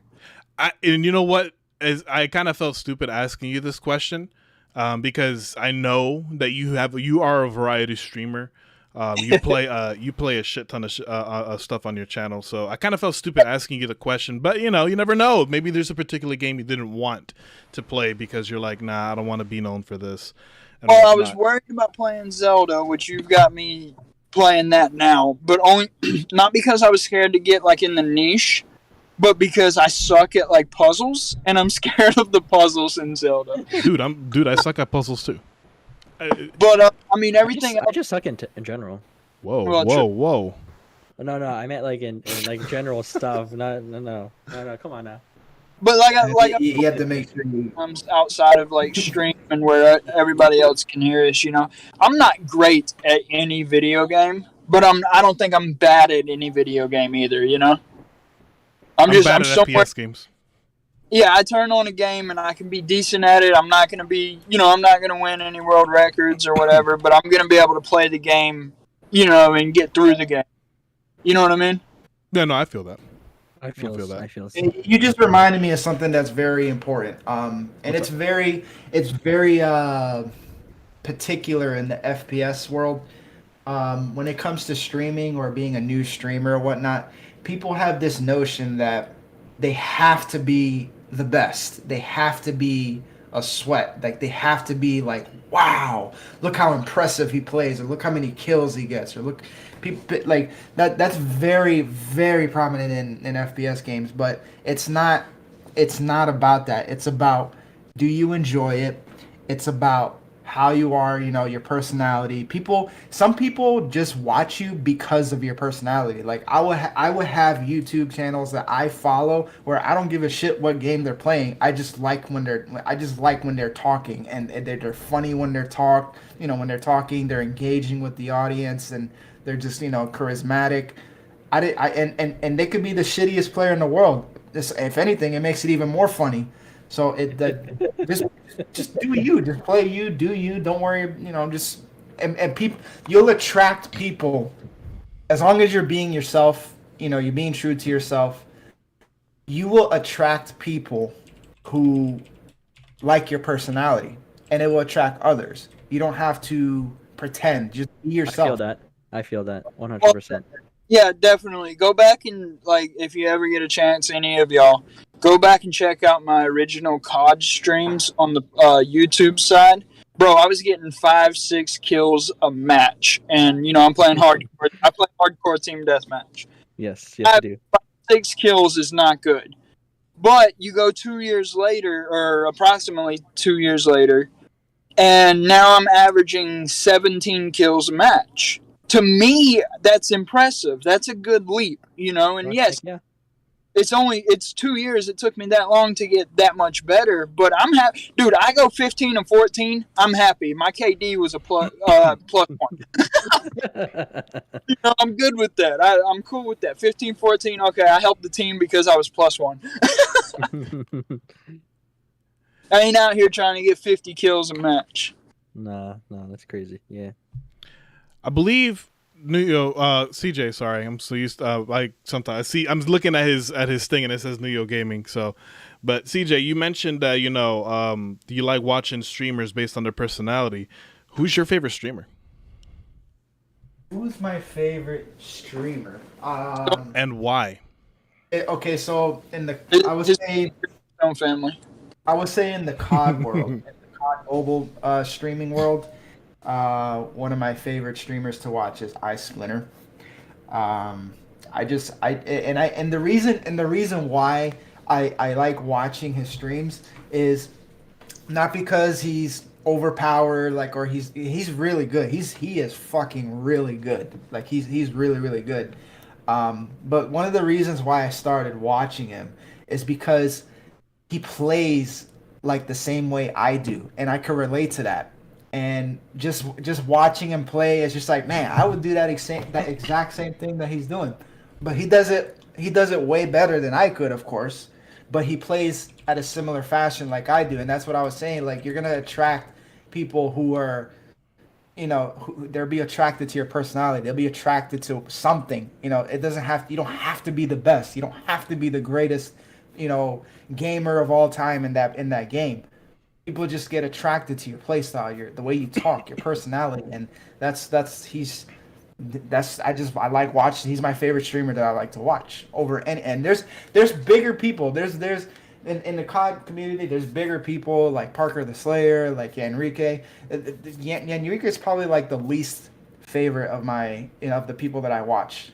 I just don't like it. I don't like watching his streams. It's not that entertaining for me. I just prefer Splinter. He's not the biggest. I mean, he's compared to us, like he's bigger than all of us. Like he'll average like 200-300 viewers. But someone like Enrique or something, they'll have like 1,000 viewers, or Parker the Slayer, like 2,000 viewers in the stream. It's just they're the bigger ones. So I'm attracted. That's the streamer that I like. It's not because he's the greatest. Like there's people there's always somebody better. It's just the way he plays. Like he plays similar to how I would play, and that's what I get attracted to. Watching his streams. Okay. Matt. Yes. Who's your favorite streamer? Original. Why you asking like that? Who's your favorite streamer? Original 151, Vinny. I thought he was gonna say Guanako Gaming. We're not friends. You'll be alright. That's exactly how I treat him. I don't know. I fell into that rabbit hole, found Original 151, and he's the exact opposite of me, which is so funny compared to what you were just saying, CJ. Freaking, you like people that are similar to you, but this guy's the exact opposite. I don't curse. This guy cusses like a freaking sailor. I don't drink that often. This guy's talking about going out drinking every weekend, right? I'm a family guy. This guy's, well, up until recently, he's single, no kids, still living with his parents. And I'm like, okay, so what is that makes me want to watch this guy? And it's just, he's one of the funniest guys I've ever seen on YouTube. And I think the one thing we do have in common is when he dies or loses in a game, he rages out. Like he's ready to break something. Oh, he's you. And I can relate to that part, Yep. Everything else is so different, but the rage, you watch him do a Mario speed run and he misses one jump and he's like screaming, cussing, and I'm just sitting there laughing the whole time, which I imagine is what people do when they watch me when I lose at Pokemon, Yeah, so, exactly. So you like him in the sense that he's similar to how you rage, like with Pokemon. Yeah, everything else is different, but that rage factor, like I can correlate to that. So I can see where you're coming from on the similarity part. On you find that one thing that you're like, okay, I can relate to that, and I guess that's what you focus in on. You know what I mean? Yes. It attracts you to that person more. If that makes any sense at all. I'm stupid. Don't forget. Same here, bro. Same here. So don't worry. What about you, Carlos? Who's your favorite streamer? That's a great question. I don't. I don't think I don't. And you know, in the time that we've known each other too, I don't think I've ever asked you that question. So this is yeah. me. I want to know. Yeah. It's like I honestly don't have one. I don't really. I have my I have my YouTubers that I just watch, but they're more of like a in-depth analysis of just things that I like to just random things. Like it's like why does just random YouTubers but they just have a better explanation of just things that I'm thinking about. Like it's like a deeper analysis of why does the Switch battery life dies from the first generation of the Switch than the previous ones, is because they screwed up the wiring and all that stuff, like something like that. I watch stuff like that on my free time. For it's weird, but that's what I do. Okay. I don't have an actual YouTuber that I go to, or just something that if I'm gonna be playing, if I want to watch something with Pokemon, I'm just gonna watch all the people that I've actually interact with, like the people, our group, and like But if it's gonna be like a famous YouTuber, no, I fuck those guys. I don't want to, if I'm gonna watch something, I'm gonna watch something that my friends make, and that's what I do. Okay. So yeah. I like it. My favorite YouTuber, is he goes by Mr. A Game. I'm not sure if you guys know him. At one point, it used to be Austin John Plays, but when I started actually streaming Breath of the Wild and whatnot, Mr. A Game was it for me, based on just because he doesn't curse at all. He has a completely family friendly channel, just like Matt does. But it's just the energy that he puts into his videos, plus his uploads, which is what I watch the most, to be honest. His uploads are extremely hilarious because they're just packed with memes with Breath of the Wild, to the point where I've even showed CJ, and I'll be like, "Yo, check this out," and it turns out to be funny, and he doesn't even watch Breath of the Wild like that.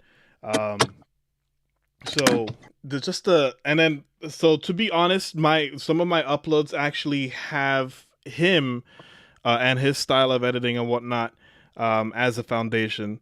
Obviously, I found my own little twist, but overall, Mr. A Game is my favorite YouTuber right now, just because he's just freaking hilarious, and he's definitely the opposite of me too, in the regards that I wouldn't say that I'm completely like these podcast series aside, I'm not family friendly, but I'm not like, hey, drop F-bombs here all over the place, like there's a limit, like, to what you can say and whatnot. Obviously the podcasts are free for all and whatnot, but that's just me. But yeah. All right, hang on. Let's throw a twist on that question though. Okay. All right. A popular, or more popular than us guys, okay? YouTuber that most people tend to like, that you can't get behind, just for any reason. You don't have to state the reason. We're not here to throw hate. I'm just curious if Mr. you Beast. have a YouTuber like that you can't get behind. Mr. Beast. Yeah? Whatever the fuck his name is, yeah. Because I've got 3. Damn. Fucking Pokemon, whatever her name is, Mr. Beast, and there's this other one. You mean Pokemon? Yeah, I don't like her. I wouldn't say that I don't like her. I can't. And then there's this third one. He was, I think at one point, I forgot his name too. So if one of you said, I'll be like, yeah, that's the one. But at one point he was the largest YouTuber. PewDiePie. Yeah, him. Yes, him. Yeah, that thing. That him. Yeah. Those are the three that I mean, I get why everybody likes him and whatnot, but me, I just can't.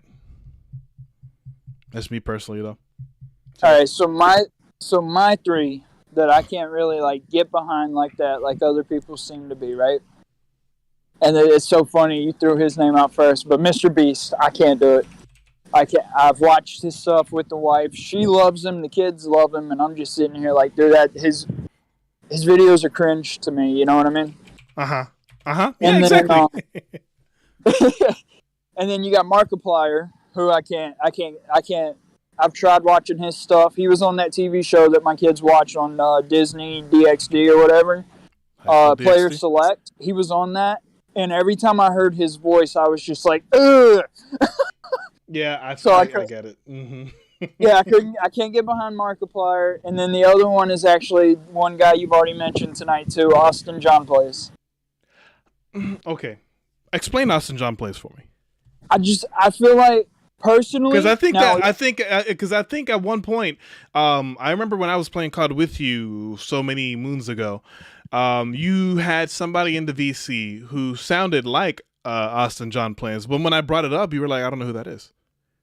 No, I looked at him. I looked at him after you brought him up, and I've actually, granted, like I said, I can't get behind it too much, but I've used his videos to help me out. So I've given him views. He's gotten likes from me. To be perfectly honest, I've actually dropped likes, but I don't feel like he's sincere in his videos. I feel like he's putting on a front, and for me, that hits, you know, on a different level. Like if I don't feel like you're being sincere, you know, and you're putting on a persona. Like if you're putting on a persona, but you tell people, hey, this is a persona, this is how I'm going to be when I'm streaming and editing, or streaming and recording videos, but it's not the real me, but I'm putting on this show for you. That's fine. I'm cool with that. But don't try to make it seem like it's your personality, like for real. And that's what I get from Austin John.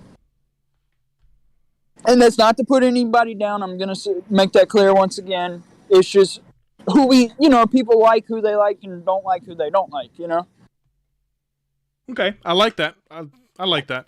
That's a interesting explanation as far as Austin John goes, because you're not the first person to say that they think that he's not being sincere in his videos. There is a reason I stopped watching him.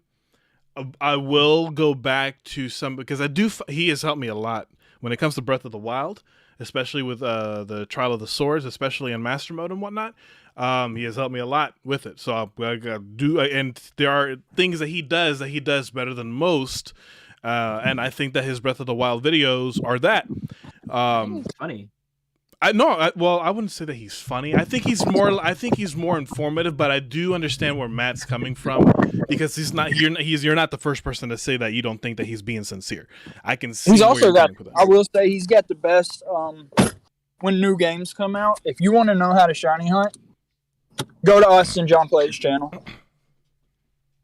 because he will literally give you every bit of information and tell you exactly how to shiny hunt in a new game, and it'll work out for you perfectly. You'll know how to do it. He will walk you through the steps, where other YouTubers will be like, you do this, but they're not going to show you how to do it, and then you're lost. You know, they skip like 3 different steps in between what you're supposed to do, where Austin John Plays is 100% clear on what to do, what the odds are, and how to get better odds. So I will say I respect him on that aspect. Mm-hmm. I feel like his personality feels a little forced. Okay, I get that. CJ, what about you? In the COD world, I gotta say Enrique, because he's I think it's the same reason that I don't think he's I think he's putting on somewhat of a persona. He's not exactly charismatic to me, or he's just not. I just a lot of people like him. I don't like how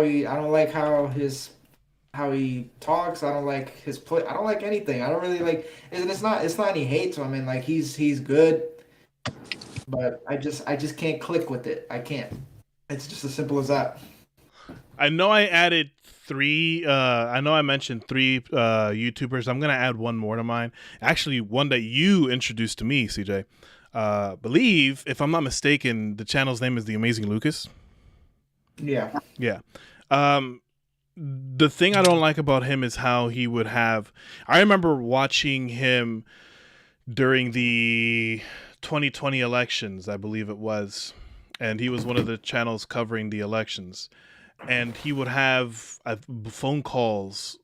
He would have phone calls with some of his viewers, and the way he would talk to them sometimes. I mean, granted, some people coming up there they're stupid, and sometimes you have to, put people in their place and whatnot because you're trying to conduct a professional stream and whatnot. I get it. There are times where I felt that some of his tactics weren't necessary, and that kind of deterred me from him. So I will add The Amazing Lucas to my list of YouTubers that I can't get behind. But I'm sorry for interrupting. Go ahead. No, that's pretty much it. What I got to say about that. Okay. What about you, Wolf? Unless you already went, but I think you didn't. Who do I not like? Not necessarily you don't like. Basically everyone. I just don't like it. Goddamn. Okay. No. on a spiritual level. Yeah, right. I just don't like everyone in general. I just don't like anyone. I don't think. Rip. Yeah, right. Just to be honest. Oh, like the chat I said yesterday. Like, all right, ask the Guanako because he knows I'm an asshole, but an honest one. Oh yeah, I can always like if I want something done, if I want an honest fucking opinion, I'm gonna go. I always go to Wolf and be like, "Yo, what do you think of this?" If there's one thing that I gotta hand to you, dude, and there's actually a lot of things that I can say about you, good good things to say about you. You know what I mean. Yeah. But definitely your honesty is something that I can always count on for sure. I appreciate it, man. Yeah, it's like well, to answer the question, it's like I don't really have anyone. Like I don't watch anyone in particular. Like fair enough. But really, to be honest, I watch what my friends do, and that's basically it. And if it's not that, then it's just deep analysis of trailers of things that I want to look into. It's just that. Other than that, yeah. But yeah, that's me answering. All right, I'm gonna pass the talking stick to someone else. I would like to say one more time, just to make it clear, we're not hating on these people. We're not trying to send anyone to hate on these people. This was just our opinions, what we thought, So definitely don't go to any of these channels, talking crap or anything like that. We don't need that. We were just trying to have a discussion. Yep. Yeah, like Matt said, we're not hating on anybody. These are just people that everybody else seems to swoon over, but you just can't get behind, like you mentioned before. Yeah. But again, nothing bad on them because these guys, everybody that we've mentioned, they're successful for a reason because they do a lot of things. They do a lot of good things, and obviously it's working out for them because look at where they are and whatnot. But yeah. I'm going to go ahead and catch up on the chat here. I know that we were all going back and forth on the channels. My Cam is devastated. But Juliana says, do you guys have any favorite small channels that you think deserve more hype? And if so, please share so that we can support them. Yeah, my channel. I think just all of our own channels, really. Right, us.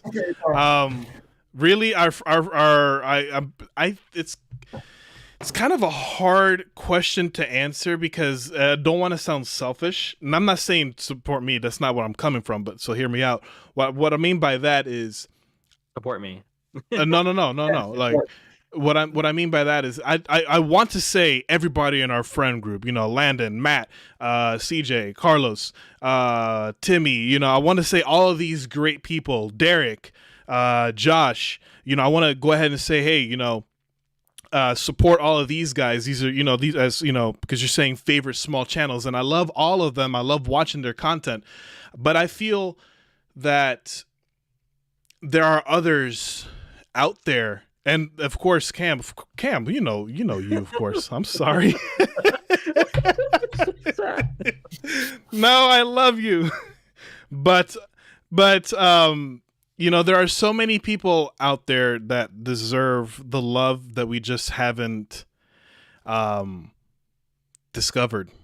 You know, you never know. They could also have that charismatic personality that I was discussing earlier.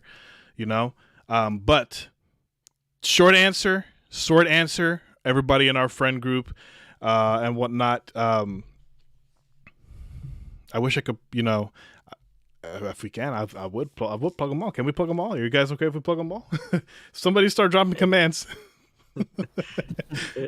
But I think but yeah, everybody in our friend group, Timmy B, we plugged earlier, and Landon, Cam, Matt, who's currently on call with us, CJ, you know, definitely shows support to them. Lonely Hermit, Josh, who's extremely talented in everything that he does as well, and especially in his art.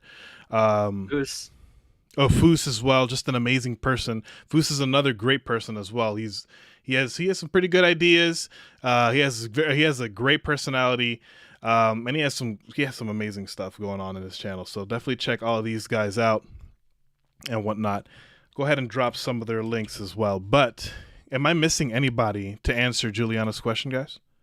I got one outside of our little friend group. Right, no, of course. Could definitely drop them.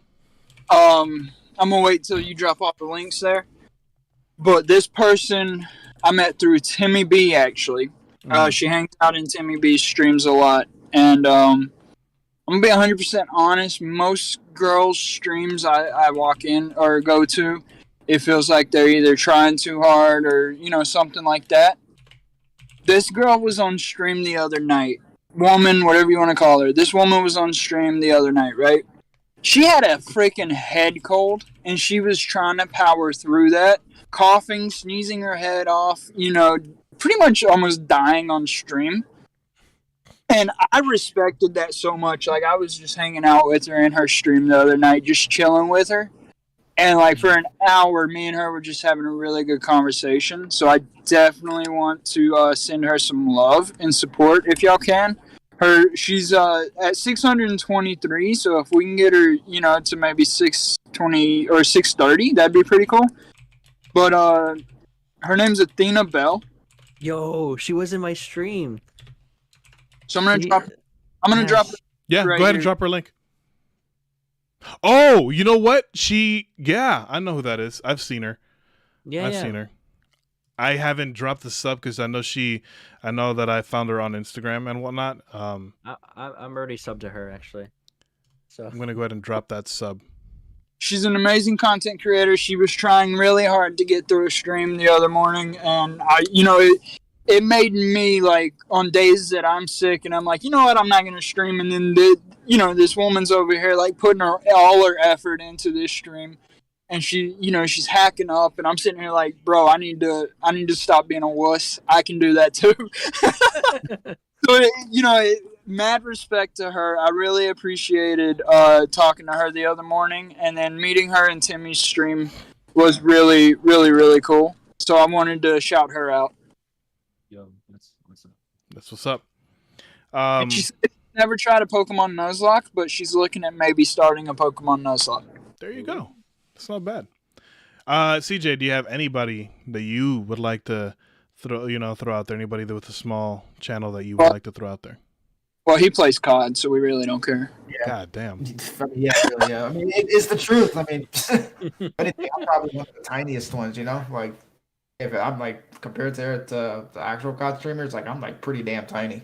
So, I wouldn't really have anyone particular. It's just, no.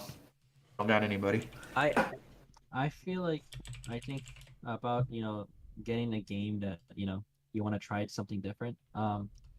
Like I told my viewers the other day, like, hey, I know we're playing Pokemon or whatever, but do you mind, like, not I think I did say, do you mind if if one day we'll play, like, I really want to play this Kirby game and I really want to play the Star Wars game, and I'm like, what do you guys think? Or do you just strictly want me to play Pokemon? And I love the comments of everyone. They said, nah, I don't care what the hell you're playing. I like you. I'm like, great. That's That's what it's all basically about. that's like I don't care what you do, man. You're funny, you're awesome, and like let's just watch what you're playing. I'm like, great, that's awesome, thank you. So I was like, I want to get this fucking penguin already, so I can go on with my life and actually get a job, get a girlfriend, get married, and Hold do on, hold on, something. hold on, hold on, hold on. You're telling me that the fucking penguin is stopping you from getting a woman? Hell yeah. What? I have declined calls from girls. What? Well, well, if, No, not joking, not joking. well, if I'm gonna be 100% real with you, bro, it's not the pain stopping you. It's not the penguin. Fuck you. Thank you, man. Thank you. Appreciate it. Yeah. It's like I just want to get this fucking penguin over with, and then I want to switch it up and play, a little bit of Mario Kart, a little bit of Kirby, a little bit of just other games, and just take it a little bit break. And yeah, Okay. I just want to fucking get this penguin because my boy fucking Guanako Gaming got it very early, and your boy has not gotten it yet. Yeah, You I could got just- it. I was hoping that luck would transfer to my stupid, idiotic decision to do the same fucking briefcase simulator to hunting for the shiny monkey, and I gave up on it. I told everybody that if I ever found the shiny monkey, that shit's going straight to the fucking zoo because it pissed me off. Ooh. Yeah, well, we got a new visitor. It is Landon. He was going to be a part of he is a part of the podcast rather. He was just a little bit late, but Landon, go ahead and say hello to everybody here. Hey everybody, I just recorded the first couple episodes of my new series and it really held me back. Here we go. That was good. I like that one. I like How'd that it- introduction. How'd it go? It went great. The second episode is hilarious. We just Nice. talk about nut the whole episode. What? 'Cause What? I saw Milton as an encounter. I said, "Oh, that's the nut Pokemon," and we just like the nut Pokemon, and we just made nut jokes the whole time. That's funny. It's the greatest. You guys are gonna enjoy this. I'm not gonna watch it. Okay. That's your series. So mean. So you did miss a couple of the topics here, but we're about to start I think the more juicy ones, moving outside of YouTube and whatnot, and going to something a little bit more personal. If you do not feel comfortable discussing it, of course, you're more than welcome to stay silent on it.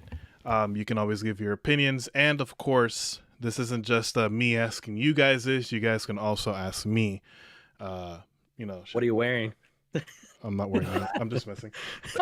I'm naked. But Khaki. in regards to what I wanted to talk about, touch base on our relationships, and not just relationships with a significant other, just generalize with friends and whatnot. People that you meet. So touching on relationships, I'm gonna let I want to Neil go start. first. Okay, go I ahead. want to go first. I want to go first. Go ahead.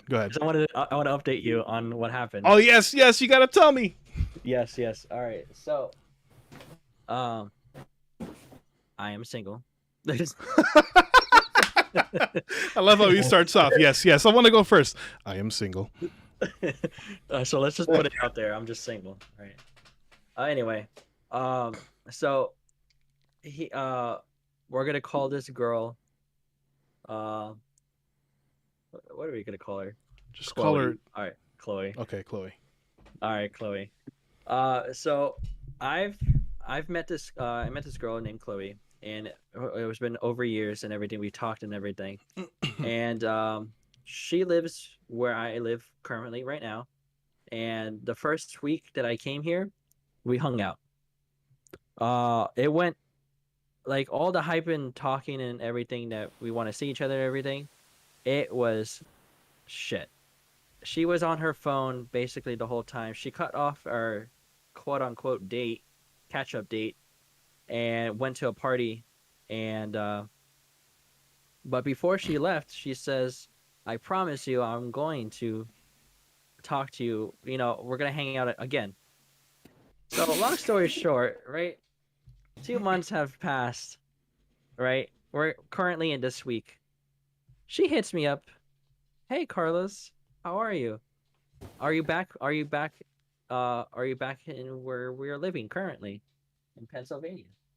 And I said, yeah, I've been back for a month already. I'm like, oh, because I've messaged you and whatever. I'm like, great. I don't believe you. And then she screenshotted it. Anyway, long story short, uh, she she's currently talking to someone from when we first hung out the first time 2 months ago. And I told her, hey, you know what? She wanted to hang out. And I told her, you know what? I can't hang out with you because I like you, and you know that I like you, and you just want to keep hanging out. And I'm not a choice. It's either me or the highway, and get your fucking bags moving. Leave here. So I kind of just broke it off. You know what? I'm good. I don't, I'm okay, and I'm not a choice, so you don't have to choose me or him. Like, just go on ahead. And I feel like that was like a really grown up decision because I was really, really hung up on her, and I feel like me just saying, you know what, I'm not about it. I don't care if you texted me a month ago saying and I never received it. I feel like it was a lot better if I never thought of you to text me. But I am, I'm good. You do your own thing, and I'm just do my thing. Yeah. So Wow. yeah, I completely shut down a possibility of me having a companionship with a female named Chloe. Okay. Dang. I guess that kind of opens up, if you guys are comfortable talking about it, to be more specific. If you've had what would be the, I don't know exactly how to phrase the question. CJ, if you can help me. I guess say it. Huh? Just bluntly say it. Yeah, just say it. It's an 18 plus podcast. But I want to. It's not. I don't give a shit how about it. Say Like, fuck. just All right. blurt it out. Just blurt it out, and then I'll correct you. Okay. So what the question that I'm trying to say, right, would be, what would be, I guess, a situation that you would consider would be your worst relationship, and what you did, in it. That's the thing. I suck at asking shit and explaining myself. So I don't know if you guys understood. All right, you had a shitty ass relationship. What the fuck did? What's you your do about shittiest relationship? There What's you your go. shittiest What the fuck relationship? did he There do you about go. it? What the fuck did he do about it? That's what you're saying. Yes, I fucking exactly. solved it. That's what I did. Okay, how did you solve it, asshole? I told her to pack her fucking bags, get the fuck out of my face. No, I know that. But and I never got it called back again. that's fine. I think that was a great decision that you did. Yeah, because I feel like if I'm gonna keep, if she wants to actually keep hanging out and like she knows that I like her and we can't do nothing about it, the fuck am I gonna be in this situation for? You like someone and you don't want to give a chance between us two? All right, fuck you. Go pack your bags and go home. Jesus Christ! Like, No, he's not wrong. I mean, I know a little. he's not wrong. No, I'm saying Jesus Christ at the female. Like goddamn. Like, is it like, do you literally have any connection? Like, is she completely that disconnected from human relation with another with him? Like, is that's insane. I'm like, it's like, if you know someone likes you, but you're still talking to someone that you don't even know, you're just talking in that stage of just talking. Why the fuck are you not with the person you like? Or that you have history with, not some fucking random ass guy that you saw on a fucking Tinder post. You know me for fucking 3 or 4 years.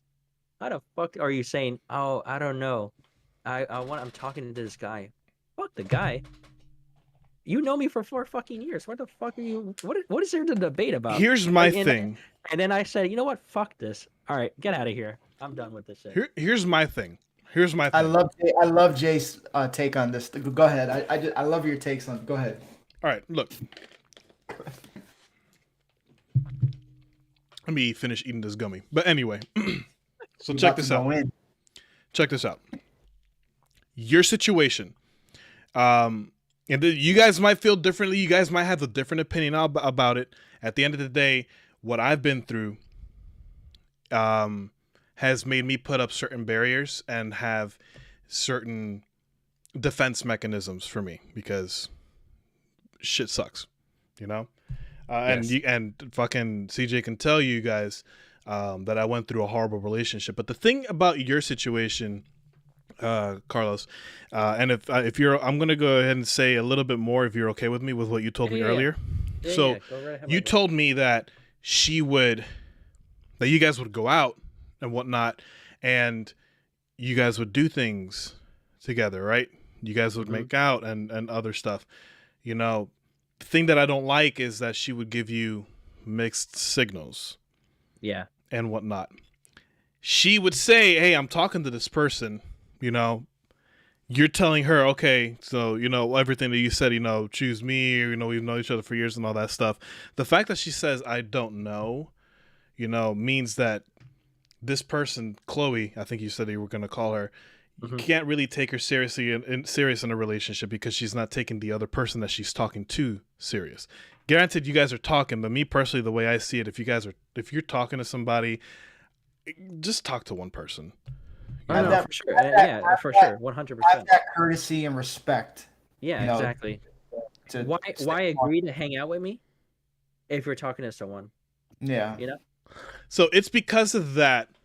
It's because of that I personally I have little tolerance for anybody who does that and whatnot, unless you specifically say, "Hey, this is going to be this type of relationship," and as if you agree with it and you're okay with it, you know, it's what it is. What it is. But if it's to be an exclusive relationship and whatnot, I've had shit happen to me, and like I said, it's made me cold to where if somebody tries to do that to me and they try to hurt me, I'm gonna dish it right back out to you twice, and Then some. I'm gonna hurt your feelings. It is what it is. I'm gonna hurt your feelings. Like I said, you guys might think have a different opinion on me in regards to it, but it's a defense mechanism. You know, shit sucks. Yeah. I don't know if you guys, you know, Matt, Landon, I don't know if you guys have different opinions on it. You guys are more than welcome to say whatever. I just disconnect myself from any of that. Like whenever I'm in that situation, like and like when that happened in the past and stuff, I just cut them off. Like just like that. Like I just don't give the time or energy towards them. I just cut them off, move on. That's just my take on that. But pertaining to your situation, Carlos, if I immediately sense that I'm gonna be that I'm the option between me and someone else, go with that person. Don't choose me. Go with that person. It shouldn't even be up for discussion. I should, if I'm gonna be an option, just don't even think about it. Just go right to them. I'm out. That's just me. So. Yeah, it took me the second time when she actually called me, and I'm like, you know what? She wanted to hang out and everything, but me knowing behind, first because she said that, she promised, like, oh, we'll hang out, whatever, but she never hit me up, but technically she did, but I just never got the message. And and I was perfectly fine with that, with knowing that she never messaged me. I'm like, all right, great. But then she showed me a screenshot or whatever, and but then she's like, oh, but it's kind of, it's difficult because I'm talking to someone, but we had a thing. She's willing to go behind the other person's back. I really don't like that. Yeah. And I'm like, you know what, Chloe, I like you. I think you've known that for a long time, and I don't think it's comfortable for me or for this other guy that, like, if things happen when we do hang out, it may happen. I'm not saying it wouldn't happen or whatever. It could probably happen, and I'm gonna feel like shit. Well, Or or like I'm gonna actually feel great, but but it's gonna feel like shit afterwards, knowing that this could be me. The guy could be me on the other side of the thing, you know. I'm thinking I'm talking to this girl, but she's actually just messing around with this other guy that I don't even know about, And I feel like that was kind of like not great for me. And you know what? And I'm not a choice either. Like, it's either me or or not. And and she did not know what to do, even though it's a really clear fucking answer. Someone that you've known for years or someone you're just starting to talk to. But of course, she chose to not answer it. Like, I don't know what to tell you. I'm like, well, I can tell you something right now. I don't know what to I'm tell not you. Oh, Jesus. I'm not about it. Hey, I'm not it, Chief. I'm not it, Chief. I'm not it, Chief. Don't put me in the team. I'm not in it. I'm not that guy. So I like, and and I told her, I like you, and you have my number or whatever, but I'm just sorry, but I just can't hang out with you anymore. And then I just kind of like hung up. Landon, what about you? What's the exact prompt we're answering again? Your word right now. Worst relationships and what happened, I guess, and how you handled it. I've had one relationship in my entire life, and it's been bad. Okay. I haven't dated anybody else because of this relation. I mean, I haven't not dated anybody else because of this relationship. I haven't not. I haven't dated anybody else because nobody likes me. Anyways, I love you, bro. I love you too. thanks. But I'm straight, so I'm gonna pass. Okay. Wow. Holy Any- crap. You're Fuck. just gonna put it anyways, out there like that? Okay. anyways, so the relationship that I had started off fine. I needed somebody to take to homecoming. I'd never brought anybody before. I was gonna go with someone else, but she said she didn't want to go with me anymore. Oh fuck. So What an asshole. What the fuck?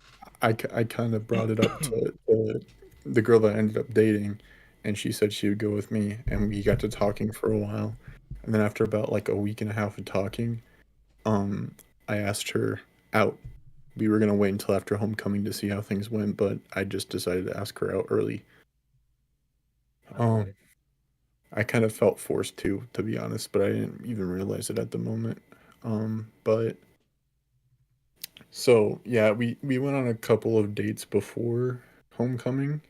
Let's just say there was some 18 plus stuff that went on from the get go, which I really regret because we should have waited. But she had been Damn, my in boy. multiple relationships before, so she didn't want to wait. Even though it was Okay. her idea, it was her idea to wait, and it's not like she pressured me into it. I was just like, okay, fine. If you want to do this, I'm not gonna say no. I'm an idiot. So, um, yeah. So homecoming happened, and I had been dating her for like a month.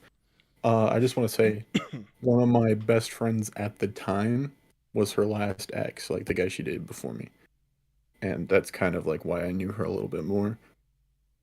He constantly cheated on her, and he dumped her when he eventually decided that he didn't want to be with her anymore. And then she started dating me like a month later again. Another huge mistake that she only waited a month and then went for me. So yeah, in turn, because of the fact that she got cheated on so many times by this guy.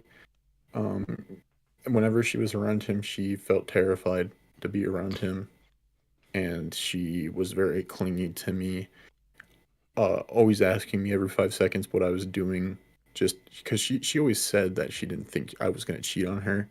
And to be honest, not only would I not cheat on her because that's a terrible thing to do, but because no one else at the time, I had no idea that anybody else at the time would want to be with me because it took me that long to get with a person after like asking out this many girls. So My boy. basically, our whole relationship my whole relationship with her was just her being clingy and stuff like that, and always asking where I was and questioning what I was doing all the time, and it got to the point where it was just too much, and I didn't want to go through with it anymore. Um, I think one of the worst moments was, um, my brother, Billy, he's the one that's my age, but he's my stepbrother, so that's why we're not twins. He worked at the same place I did. Um, like I was working at my first job. He started working there around the time that I stopped working there. So we had some of the same work friends, and he invited them over to our house for a Christmas party. So I told her, "Hey, I'm gonna hang out with some of my friends from work and my brother, so I probably won't text you for a couple of hours." And she said, "Okay, that's fine." So a couple hours pass, and she texts me. She's like, "Why haven't you been messaging me?" I'm like, literally the last messages we sent each other were about why I wasn't messaging you. And like she got in this whole argument with me. I was just like, "What's your problem, bro?" So, um, I dated her for like another month.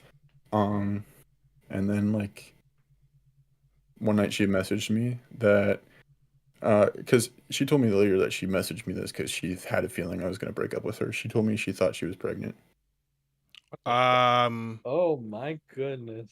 and I was like, My "There's boy hold on, Landon. hold on, My boy. rewind. She lied to try to keep you? yeah, basically." Holy shit. My boy. And he's just 18. Holy shit. I was 16 at the time. Oh my goodness.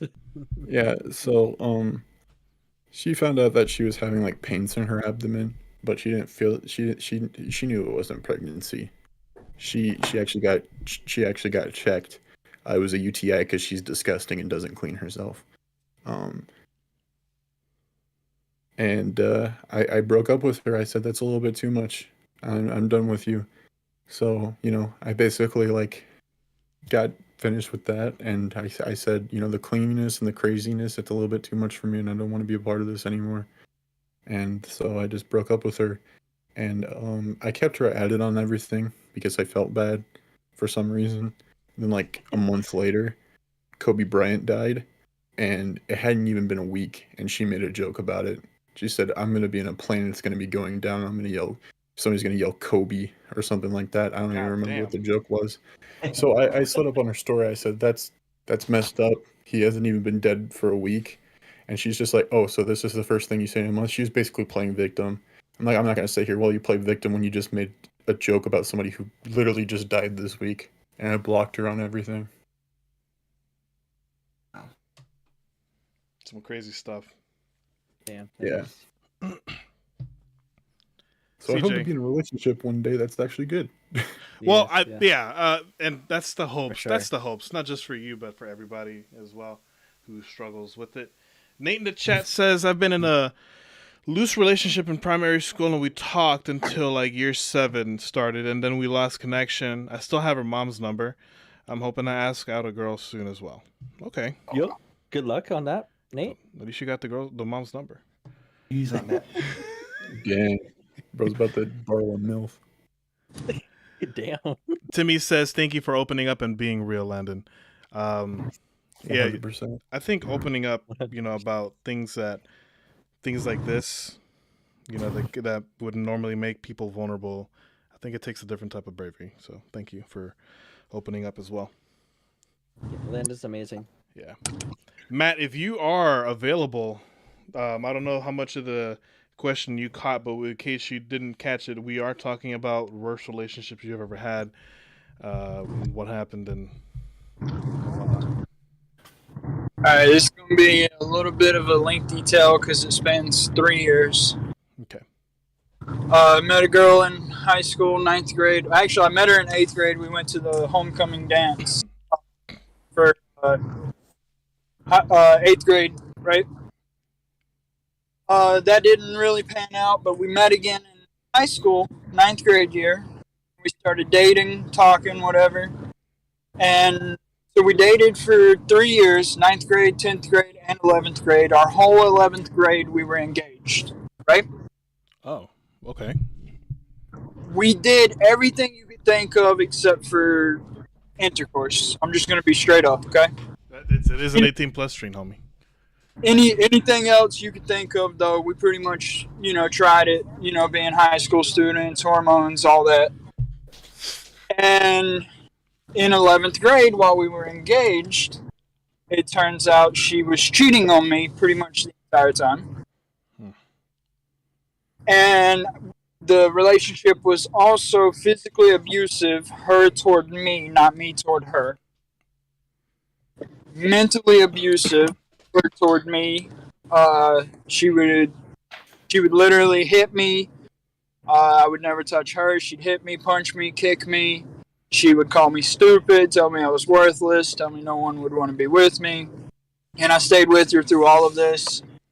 Right before prom, senior year, I found out she cheated again with my best friend at that point. Holy shit. And I continued to stay with her through all that. Took her out. I took her out for my birthday. 3 days, couple days before, 3 days a day, something like that, before senior year started. And we went to a movie. We had fun at the movie. You know, went out to eat. Got back to her house. And like I said, we've dealt with all the abuse stuff, all the mental abuse, physical abuse, all of that stuff, right? And we get back to her house after the date, and she gets out of the car, takes the engagement ring that my grandmother gave me to give her, throws it back at my face, tells me she's leaving me for my best friend, and that she never wants to talk to me again. Damn. So 3 years down the drain. And basically, I know y'all were talking about how you handled it and everything like that.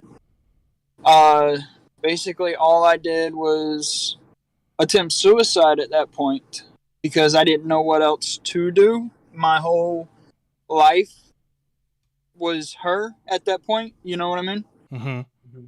I ended up in a mental hospital where repressed memories from childhood actually returned that were not good memories, and put me in a state where all I could see was despair and depression.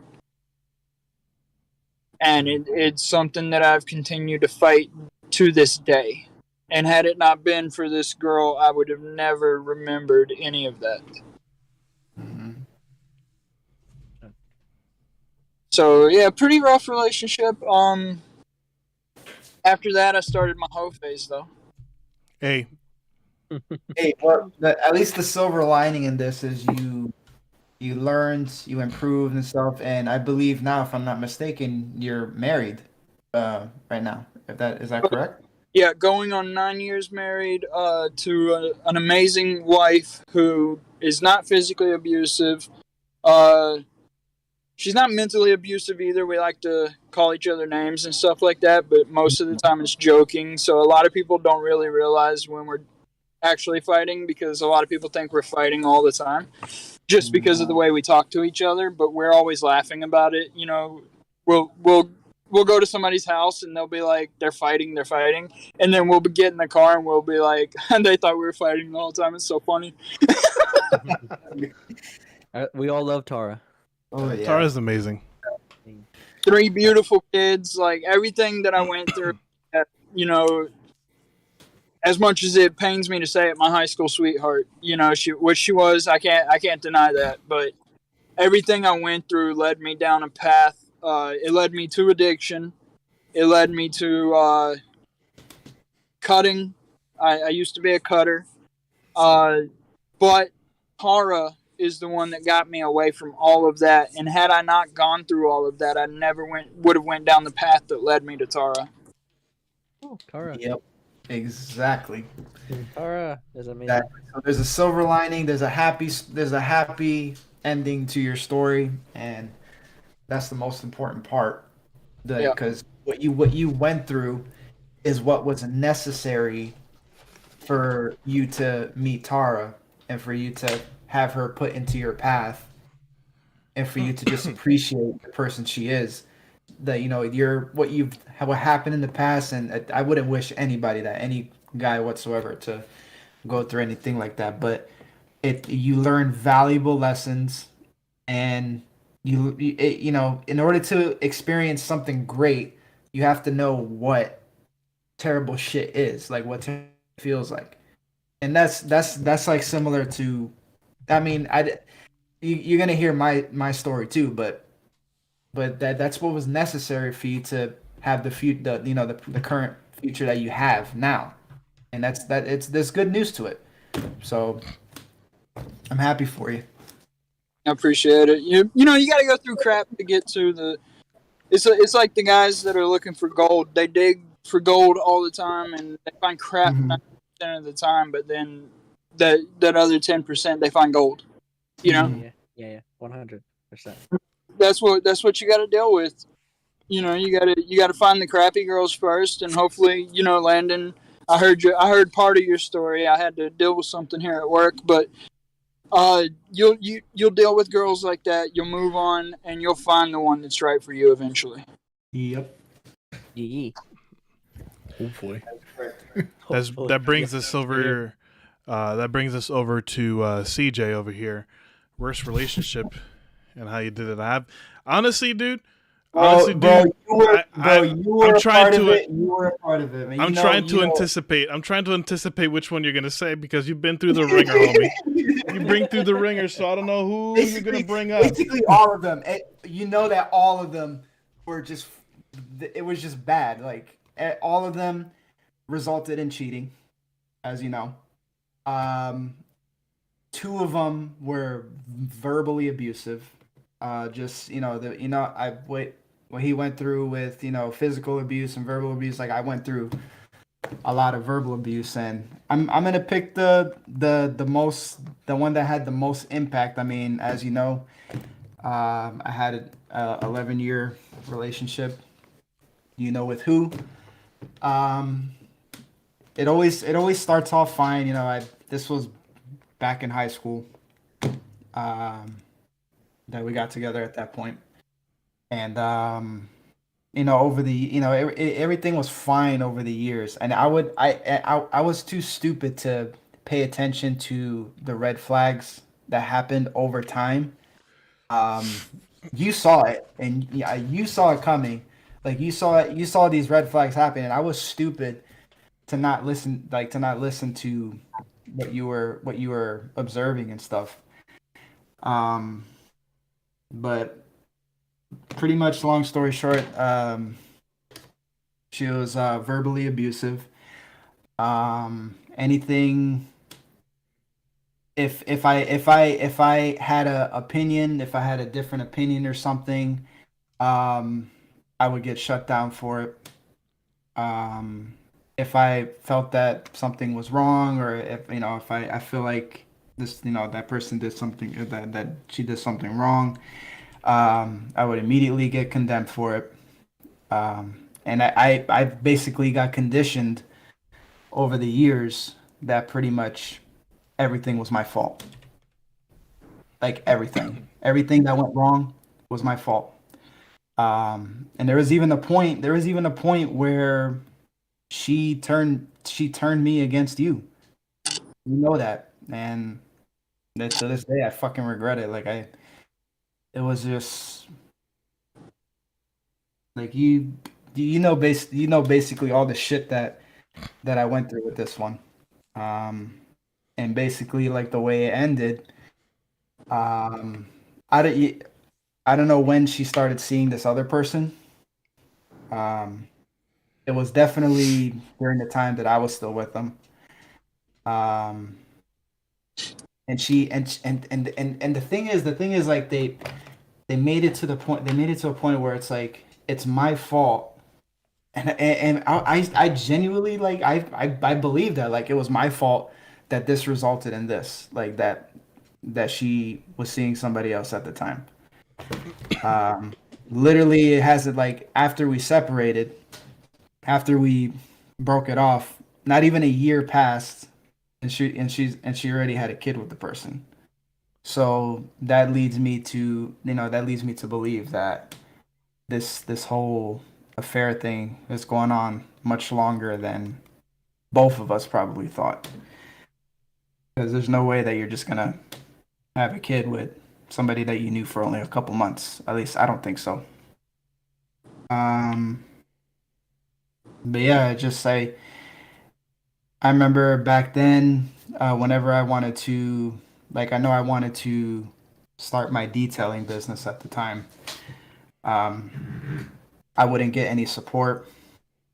Not like real support. Wouldn't get any support. What is so funny? I'm sorry, I had a cough. Oh, but yeah, didn't get any support. Bring my boy some water, please. Yeah, bring your boy. Go get hydrated, son. Drink that alkaline water. Something. I'm getting hydrated, just not with that. Mm. Go ahead. Sorry. So yeah, like I would get shut down like anytime that I want to start something like for myself. I wouldn't get real support from it. I felt like I was carrying um carrying the relationship, so to speak. And I didn't feel like there was any effort on her part. I don't know if there's more that you want to say to it that you saw from your point of view, which you're more than welcome to. But like just so if there's something specific that you remember that you want to say. But I know go that ahead. I know that we talked about it. I mean, I get your stance on it. Like you mentioned, first off, Timmy B says he has to dip out, but it's time for him to go to bed. Really love this idea and much love to everybody on call. Love you, Timmy. Thank you so much for coming on out. Hope you have a great rest of your night. And I'm gonna go ahead and plug him right before he goes. Go ahead and check Timmy out, guys. Peace. But I mean, you basically covered it. I mean, like you said, you know, I was kind of, I didn't know what to do. I'm not gonna lie, because you are in that position, especially, or not you specifically, but like someone like me, you know, where we would be in a position where we would be like, do I tell him, you know, what I think is wrong that's going on? Or do I tell him this? Do I tell him that? I don't want to butt in. I don't want to butt out. But if I tell him, he's gonna get angry at me. If I don't tell him, he's gonna be like, "Why didn't you say shit? I thought you were my friend. I thought we were brothers. I thought we were this. I thought we were that." So it was kind of that one of those situations where I was like, I don't know what to do. In the end, I still told you regardless what I thought, because I'd rather you be angry at me than you ever calling me a liar, or you calling me, hey, why didn't you tell me this? Why didn't you tell me that? And I would have rather you have been angry over something that I did, but you would eventually hopefully come to see that I did it for your own good. Yep. And that's my stance on it, which, you know, is something that I do want to cover. But yeah, your situation is kind of it's kind of out there. 11 years. 11 years, and things like that happen. Kind of makes you wonder, you know. Obviously, not every relationship is like that. You know, we want the Stone family life, but unfortunately, it's not always the case, especially with somebody who you've known for that time frame. Bro, my life ain't been easy. No, I'm not saying that it's easy. What I am saying, however, is that right now you have the perfect, you have a wonderful wife. You have a beautiful, wonderful wife. You have 3 amazing children. Okay. And I'm in that same. I'm in the same thing with Stone. Like I have an amazing wife. Just like it's been. I had to go through, similar to him, like to go through all that shit, the verbal abuse, the no support, that everything is your fault, and I had to go through that to appreciate and to, you know, get better and just overall appreciate the good and what I have now. And you know, sometimes I, you know, sometimes I still make that same mistake. Like, man, like. I'm an overthinker as shit. You know that, Jay. Like it could be anything. Like whatever problem that we have going, like whatever problem that happens, like with, you know, in the house or with any of us or whatever. You know, that's my flaw. Like I freaking overthink like shit.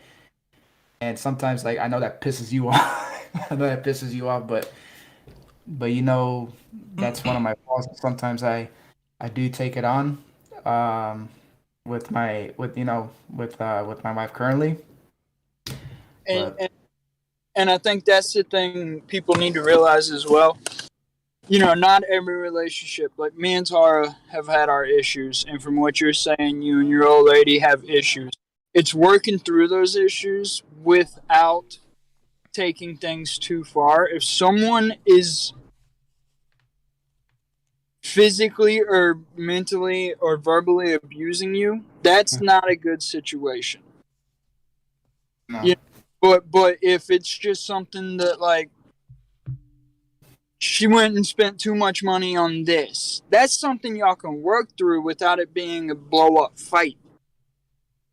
You get what I mean? Like, you got to be able to separate and figure out what's what and what's worth fighting and what's not worth fighting about and for. You know what I mean? yep. No relationship's going to be perfect. You're going to have your ups, your downs, but you got to find that person that you're able to get through that stuff with without it being a constant everyday battle. And like with with who I'm with now, I get the support. You know, anything that I wanted to do, like when I was really focused on YouTube, she created a YouTube a Discord server for me. She did that for me. When I when I started like really getting back into my detailing business, which it's grown pretty good. Like I have like a good Instagram going on and everything. She was there like supporting and helping me, and I remember asking like if you ever need anything. Like I remember she asked me if you need any supplies or something. Like she shows that support, and that gives me that get when you show that support, I get you get that encouragement to keep pushing, keep going, keep and to keep getting better at what you're doing, whatever you want to focus on in life. Anything that I wanted to put my mind to, she was there. Like she's there to support and Awesome. whatever it is I choose to do. I You think know, I think that's what men want the most out of relationships.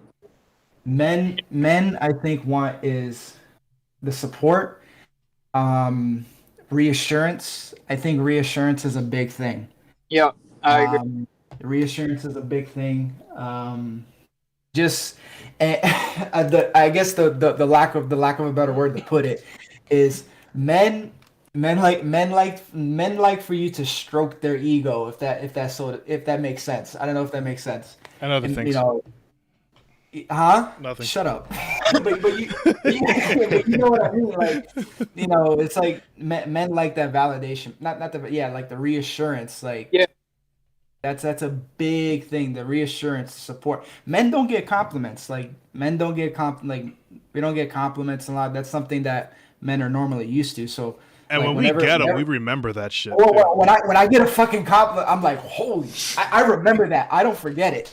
I never forget any type of compliment whatsoever. It's just like holy shit. Like like the other day, I was telling my wife, I was like, I'm just listening to her talk. I'm just listening to her talk, and when she's just talking, describing things, like just talking about her day and something, and she just says like baby, like the way that she says baby, you know what I mean? It's just like like I feel you get that butterfly in your stomach type of deal, like whew.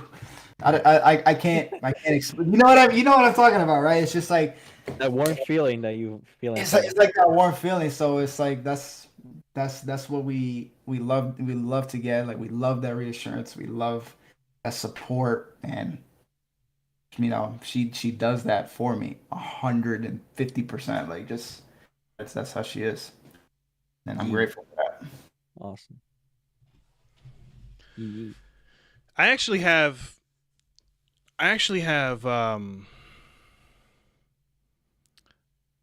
I have two situations. One is with at the time was who was a significant other, and the other time was with a group of friends, and whatnot. And then after I'm done talking with that, I am going to go ahead and lead on to another related part as to how did those situations change you as a person, or in that area. But with me, I'm going to start with the romantic one. The romantic one, CJ, I was with this person. I remember. I was with this person, and it was the one time. I remember. I think that was the one. I think that was the one time where I can recall that you were really in love. Like you were, like you really cared and you really loved this person. If So, I could. so how he feels about me now? But So with this situation, I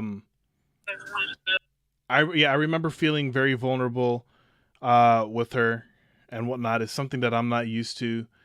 I remember we went on vacation, and we had gotten we this is when our relationship had just started too, and then a lot of people didn't like the fact that we were together. Okay. A lot of people didn't like the fact that we were together, and Forbidden love. she didn't like me to begin with either. Like when she first met me, she thought I was an asshole because we met at work. And you are an asshole. yes, I know, but that's not the point. The point that I'm trying to make is that we met at work, or not the job that I currently have, but the last job that I had, and I had just been promoted to being a team lead, and she was one of the. She wasn't on my team, for example, but per se, but she was definitely under me. So I guess she didn't like the fact that. Shut up. So I guess she didn't like the fact that she's like that this new guy just comes up here all of a sudden, just spends like literally 3 days on the phones as a regular agent, and then all of a sudden he's a lead and he's barking commands and doing this and doing that. I have a very direct. How do I explain it? Like when it comes to You lack tact. No, I wouldn't say that I lack. No, I wouldn't say that I lack tact. I wouldn't say that I lack that. Bro, I'm sorry, and leaves. Anyways, when it comes to me and positions of command and whatnot, I take it seriously, and I have a very militaristic way of doing things. I'm not yelling at people, saying private do this, private do that, or whatever. But I do get shit done and whatnot. And I guess she didn't like that, so she's like, "Who the fuck is this guy? This man just shows up and all of a sudden he thinks he's a boss and whatnot." Nah. So I didn't know anything about this because, to be honest with you, I didn't even look at her like that. I didn't even know she existed. I honestly don't know how. I don't know what changed. I don't know what changed, and I saw her in a different light. I actually, started talking to her, as a person, and was like, you know what, I think she's kind of cool and whatnot. And I didn't know that she didn't like me at first to begin with. She told me this until after, we started dating and whatnot. Anyways, fast forward, we had a relationship. The relationship was great at first. And I was reading this chat so many. Anyways, but I remember we went on vacation and people didn't like us being together. And somebody has sent me a message saying, "Oh, this is your girl. She's doing this. She's doing that." And I was worried. I was insecure. I was worried. And I thought that, what if she is doing this and whatnot? What if she is doing this? What if she is cheating and whatnot? Because the relationships that I've had, they all were similar to yours, CJ. They ended up in people cheating on me. So, I'm like, okay, I'm going to give her the benefit of the doubt. But he can tell throughout the entire trip that we were on, I was unsettled. I knew that the whole time during on that trip. I just knew that the whole situation that you're going to completely took off the enjoyment. It completely took off the fun that the good time that you're supposed to have. Like we went to Orlando. That's what we did. The things that the things that you do in Orlando. That's what we normally do at the time. And I remember that you would would like not even like we would be in the hotel and you would leave. And, you would never. You would just disappear, like just being so worried about the situation, what's going on. I could tell that it was just like it was just draining the shit out of you. It was killing you, and I didn't like that. I didn't like seeing that, and I just. But yeah, go on. That's what I know. That's what it was like from my point of view when I was seeing him go through what he was going through.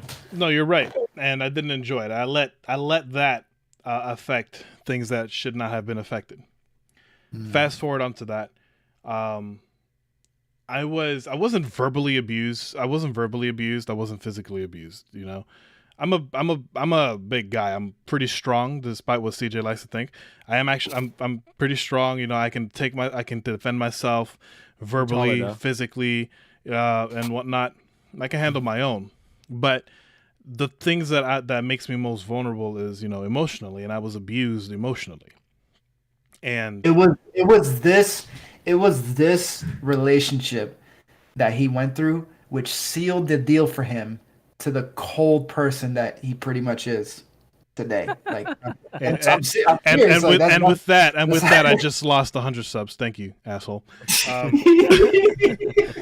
Well, let me go ahead and sugarcoat that really quick, okay? So let me hold on. With this podcast, if they can't handle it, then they should know not to watch it because this is 18 plus. This is the real deal. Like, this is unfiltered shit that we're talking about. The shit that you went through with that relationship severely molded into the person you are today and how you treat future relationships. That's how it is. Don't listen to him. Don't listen to him. I will explain further. Shut up, CJ. Go ahead. Explain.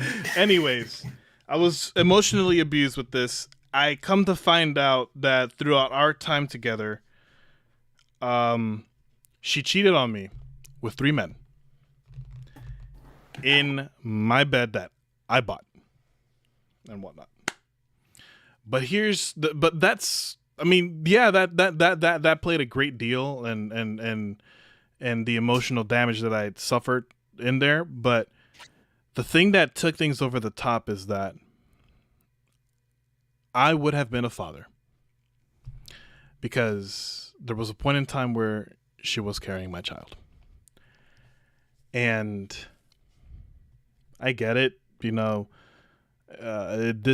going to touch base on a controversial topic and we will not go further onto this. And the reason I'm touching base on it is because it is literally what happened, but we will not go over opinions on it. That's one thing that we will not do on this channel, no matter if it's 18 or XXX or whatever it is. But she went behind my back without consulting or telling me. I guess in her head, in her thought process, she's like, he doesn't know that I'm pregnant. But I knew that she was pregnant because I saw the signs.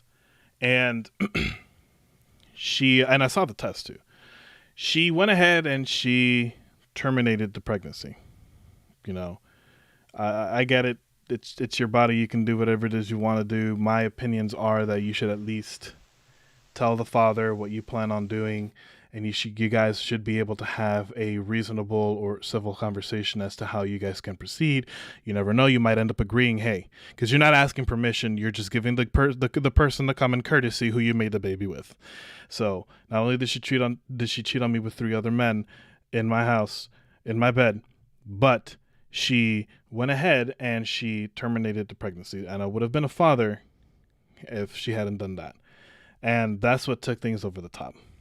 And for a while, because how much I loved her and whatnot, I was debating should I end it? Should I give her another chance? For a while, I kind of just was like just taking it until I decided, and I remember the date very clearly. It was December 13th that I was like, you know what, I'm cutting this person off, and I cut her off.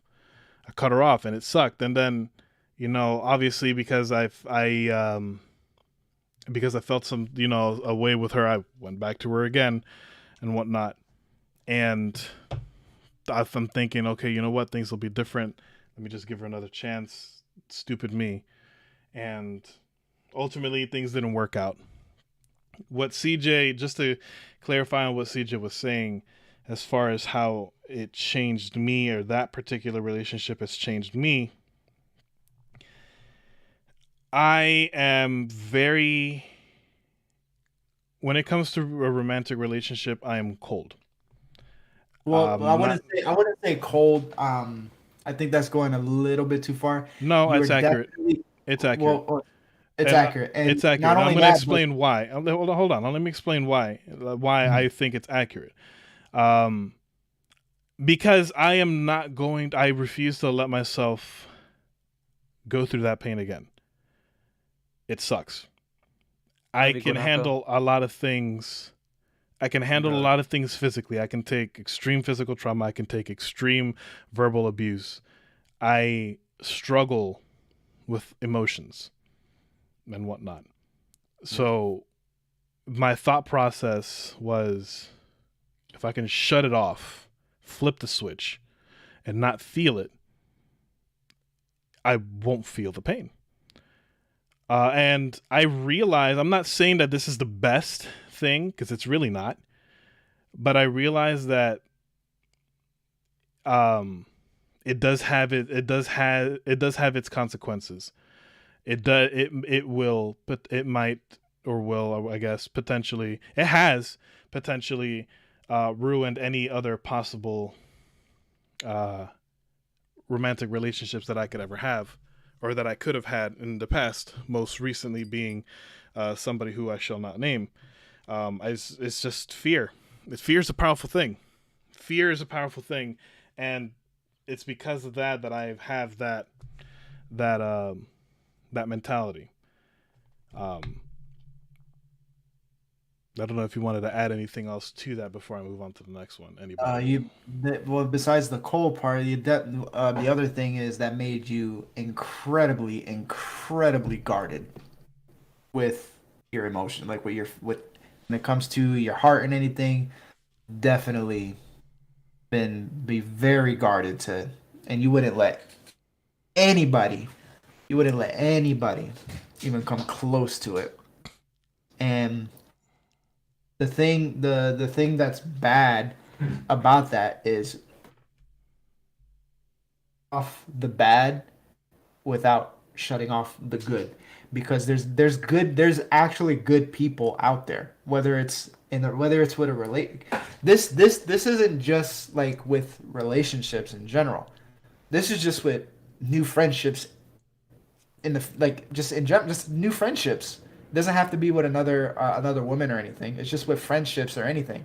But you can't shut off when you guard yourself that hard and shut down your emotions that hard. You can't shut off the bad people without also shutting off the potential good people that you're gonna meet. Yeah.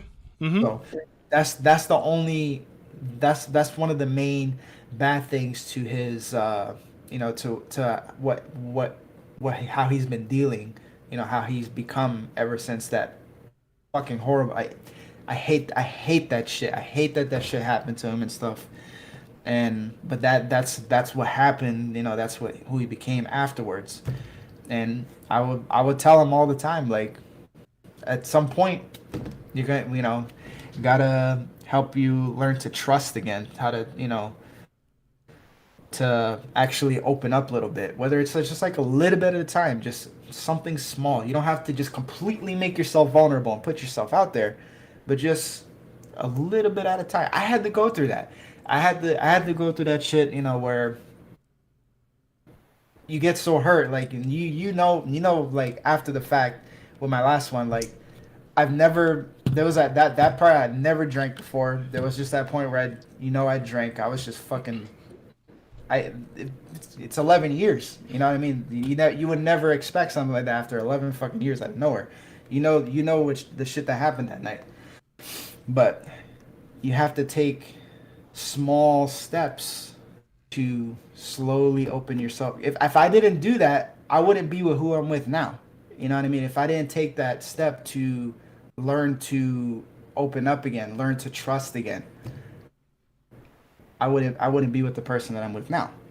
So that's basically the only thing, is in order for you to, if you that if you're gonna shut off the bad people that way, you're taking away the opportunity to meet new good people in your future. But I agree with you, and I will fully admit right now, it's because of that I know for a fact that I'm not ready. I'm not ready.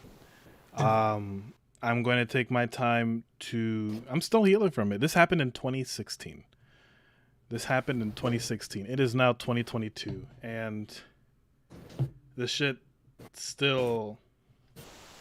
I wouldn't say it stings because I can openly talk about it without having tears form in the eyes and all that crap.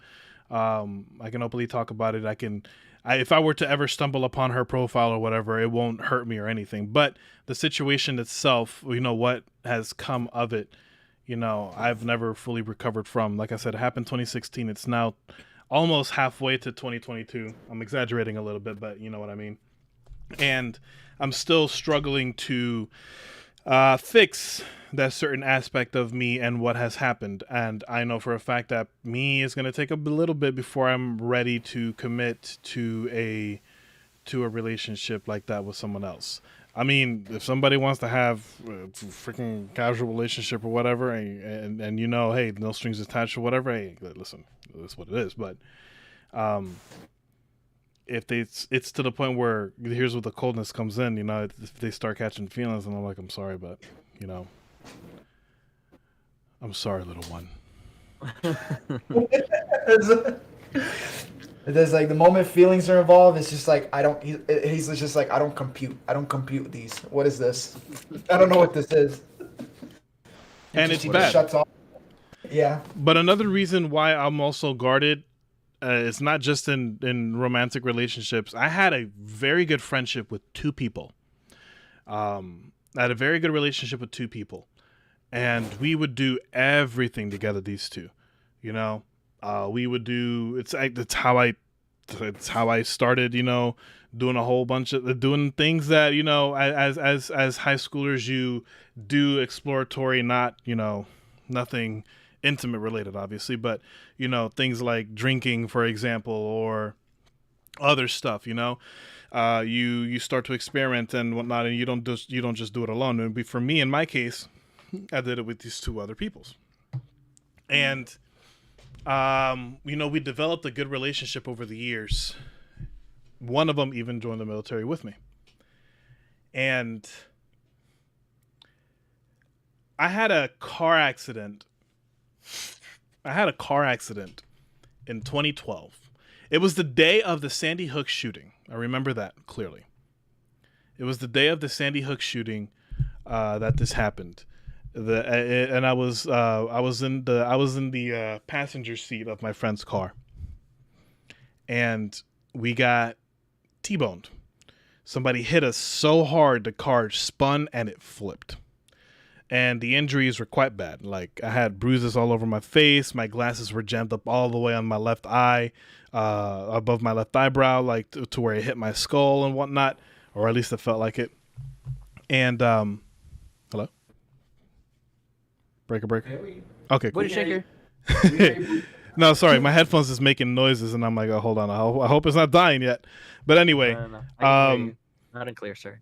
Awesome. But we got hit, and it was bad.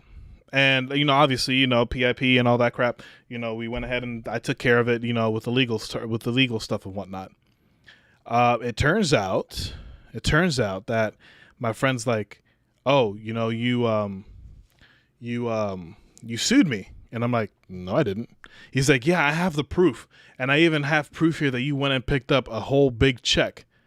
And I'm like, first off, I know it for a fact that I didn't sue you. And secondly, not that I have to explain myself to you, I didn't have one big check. My settlement came in 2 checks, and the second half was for something additional. It has nothing to do with you because I have the paperwork, but I care about our friendship. Let me go ahead and prove it to you.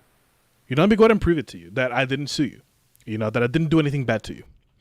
And he's like, no, I have the proof. All I need right here. I don't need to hear what you're saying. So I'm like, okay, so all right. So you called me here. What do you want me to do? This is when I had bought my first car, CJ. So what do you want me to do? Like, what do you want? And he's like, okay, well, you can give me a portion of your settlement, and we can call it, we can call this shit even, because I have the proof that you sued me, or we're just not friends. And I'm like, okay, well, I guess we're not friends then, because I'm not going to give you a part of my settlement, and you're not even hearing me out. You're not letting me present to you the proof that I didn't do anything to you. So it hurt, and I wanted to reach out to him after I said what I said, but you got to stick with your decision and ultimately do what's good for you. And I abandoned the relationship, and my other friend didn't even bother hearing my side. He didn't even bother reaching out to me and say, hey, what really happened? Maybe I'll talk to him. He didn't even bother saying that. Man just immediately took his side, and he's like, you know what? All right, no problem. That's fine. You're just going to go ahead and be served court papers. And I'm like, bitch, at the time, you're what? Fucking 18 years old. You ain't no goddamn lawyer. You ain't going to do shit. Okay. Besides, I got all the proof, and you guys aren't listening to me. I don't need to explain myself to you. So, that's really it. I mean, as far as that goes, and when it comes to friends in general, I'm also very guarded, because I have had friends who have done me wrong. It's part of the reason why I am the way I am. Like, I don't actively go out and make a lot of friends. I do want to say that I have gotten better as far as being a little bit more open and whatnot, and that's all been thanks to YouTube and making a lot of great friends who I now know, but it wasn't always like that before. Yo. Yeah, it wasn't always like that before.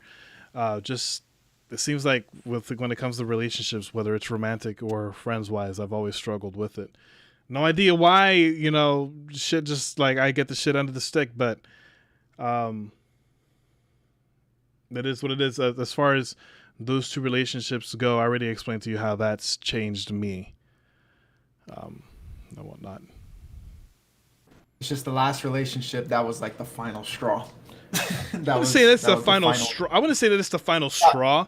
It's because it's not like I'm cutting off relationships forever, It's like, because I do want to find somebody, for me to be able to spend the rest of my life with. I do want that. That's the ultimate goal. But it's not something that I'm focused on primarily right now. What I want to do is I want to be happy. I want to take care of the shit that I have to take care of. I got rent to pay. I got shit to take care of. I got people to look after. I got family to take care of. So I want to make sure that I have all of that taken care of. I want to make sure that I'm in a place where I'm good financially. I want to make sure where I'm at a place emotionally where I'm able to handle a girlfriend. And eventually have that lead up to a wife. I want to make sure that I'm in that place, but I have a lot to work on myself. I have a lot to do. So, that's me. Great talk. I like that. Yeah. But I honestly have to be up in less than 3 hours. No problem. Unfortunately, I have to go to sleep. I know. I like I told Guanako, I was like, yo, so how long is this gonna be? I'm like, the whole goal was for it to be an hour, honestly. A whole hour. But and like, oh, okay, great. All right, because I have to be up early in the morning and I have to work. I'm like, but I love this, and I hope to do this again with you, every one of you guys, because you guys are amazing. And Guanako, thank you so much for the invite, bro. Of course, my dude. Take care. Yes, you guys. Good night, Carlos. Good night, Stone, Infernoman, and everyone in the chat. Ciao. Take care, Carlos. Peace. All right. Peace Everybody, if you haven't already, if you're not subbed to Wolf, that is a crime. Go ahead and do so now. We'll drop his link in the chat right now, so you guys can check this man out. And don't forget, this man's gonna blow up the internet. He just doesn't know it yet. I appreciate it, you guys. You guys, good night. Good night. Bye. Take care. Bye. If you are open to it, Landon, I don't know if you're still there. Yeah. With what you had mentioned with your relationship, how did that change you? I guess. I don't think that relationship specifically changed me. I mean, it definitely helped me just like realize how much space I should be giving people, because she wasn't giving me any. But other than that, like, I haven't been in any other relationships, so I haven't been able to apply what I learned from that one to anything else. Well, it doesn't have to be just that one. Like, it could also be friends. Like I said, I gave my example with my friends at the time too. I have a couple of stories. So I guess since I haven't really dated anybody else, I can talk more about like crushes I've had and like situations I've had to deal with that kind of stuff because I've asked out way more girls than I've actually dated. So, um, there there were a couple girls that I met freshman year of high school. One of them like right away, like I saw her and I knew that I liked her, like just because I thought that she was like really attractive, and I got to know her, and I really liked her personality too. Um, but I was too afraid to ask anybody out because I had asked somebody out before 8th grade, and she turned me down. But the thing about that is that she turned me down because she didn't know if she was into guys. So she didn't really break me. I just didn't feel like asking anybody else out because I didn't want to. Because the thing with that is that when I asked her out and she said no, like everybody in the school knew about it, and Hmm. people made fun of me. So I didn't want to go through that again. Um, then it became too late. One of our family friends um, ended up dating her, which was kind of surprising. I didn't think that they even knew each other, but um, I basically just had to sit through that and watch that happen, be jealous of him. We didn't talk that much in the first place, so I didn't feel bad about the fact that I kind of didn't want to talk to him. But I was kind of stupid about that. But then I met some other girl. Um, and let's just say, like me, early high school, I made a lot of stupid mistakes, and I was an idiot. So I kind of considered myself to be a terrible person early high school. So I'm gonna be pretty open about some stuff that I did that was honestly stupid, and you can judge me if you want. But No judgment. um, so this other girl I met freshman year, um, freshman year was the first time I ever got a phone. My mom got me my phone because I broke my ankle on a hoverboard, and I had to have something to do. So she got me a phone. So I had Snapchat for the first time. Um, there was a trend that went on. I don't know if you guys knew about it at all or like saw it anywhere, but there's a thing called Woman Crush Wednesday, where like Yeah. you would post a girl on your story and be like WCW. The thing is that I didn't know how it worked. A girl had to give you their picture and say, "Hey, post this on your story as WCW," like that.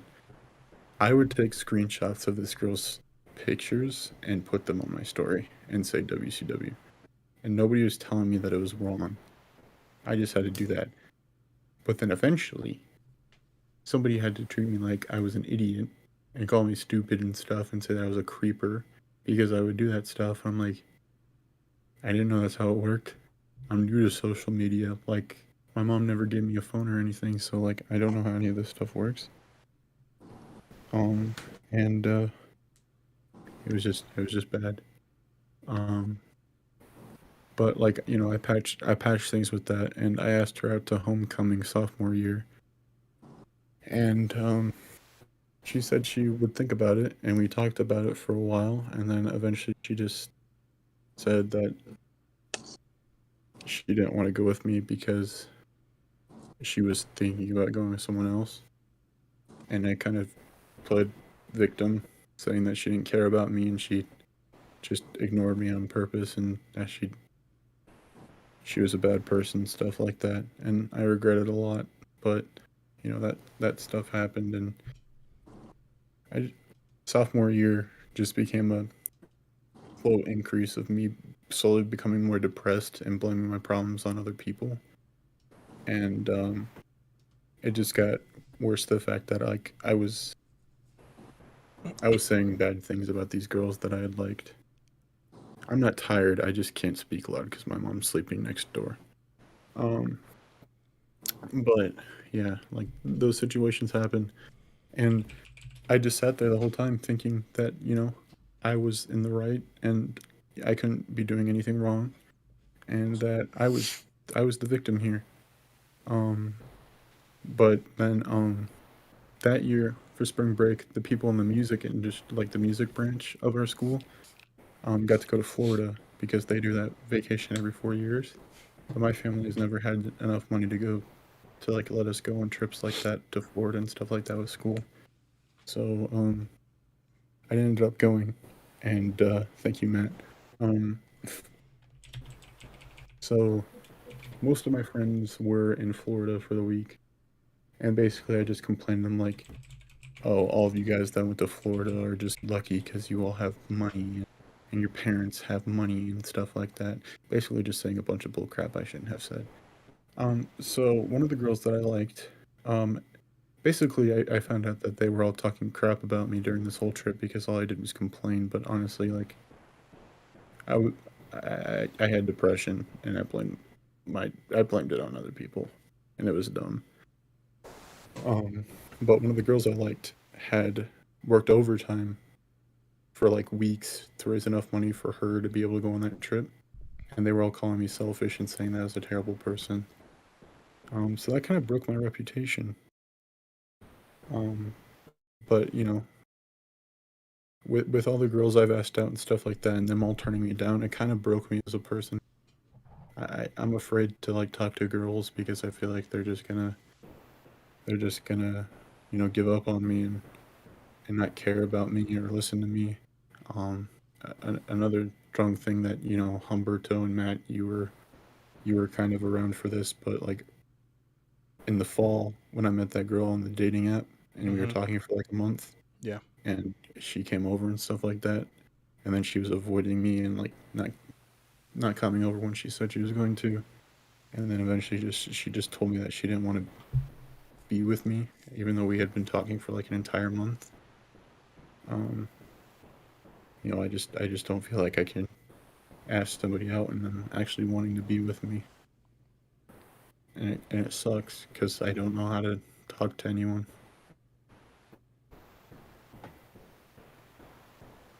Talking to women ain't easy, dude.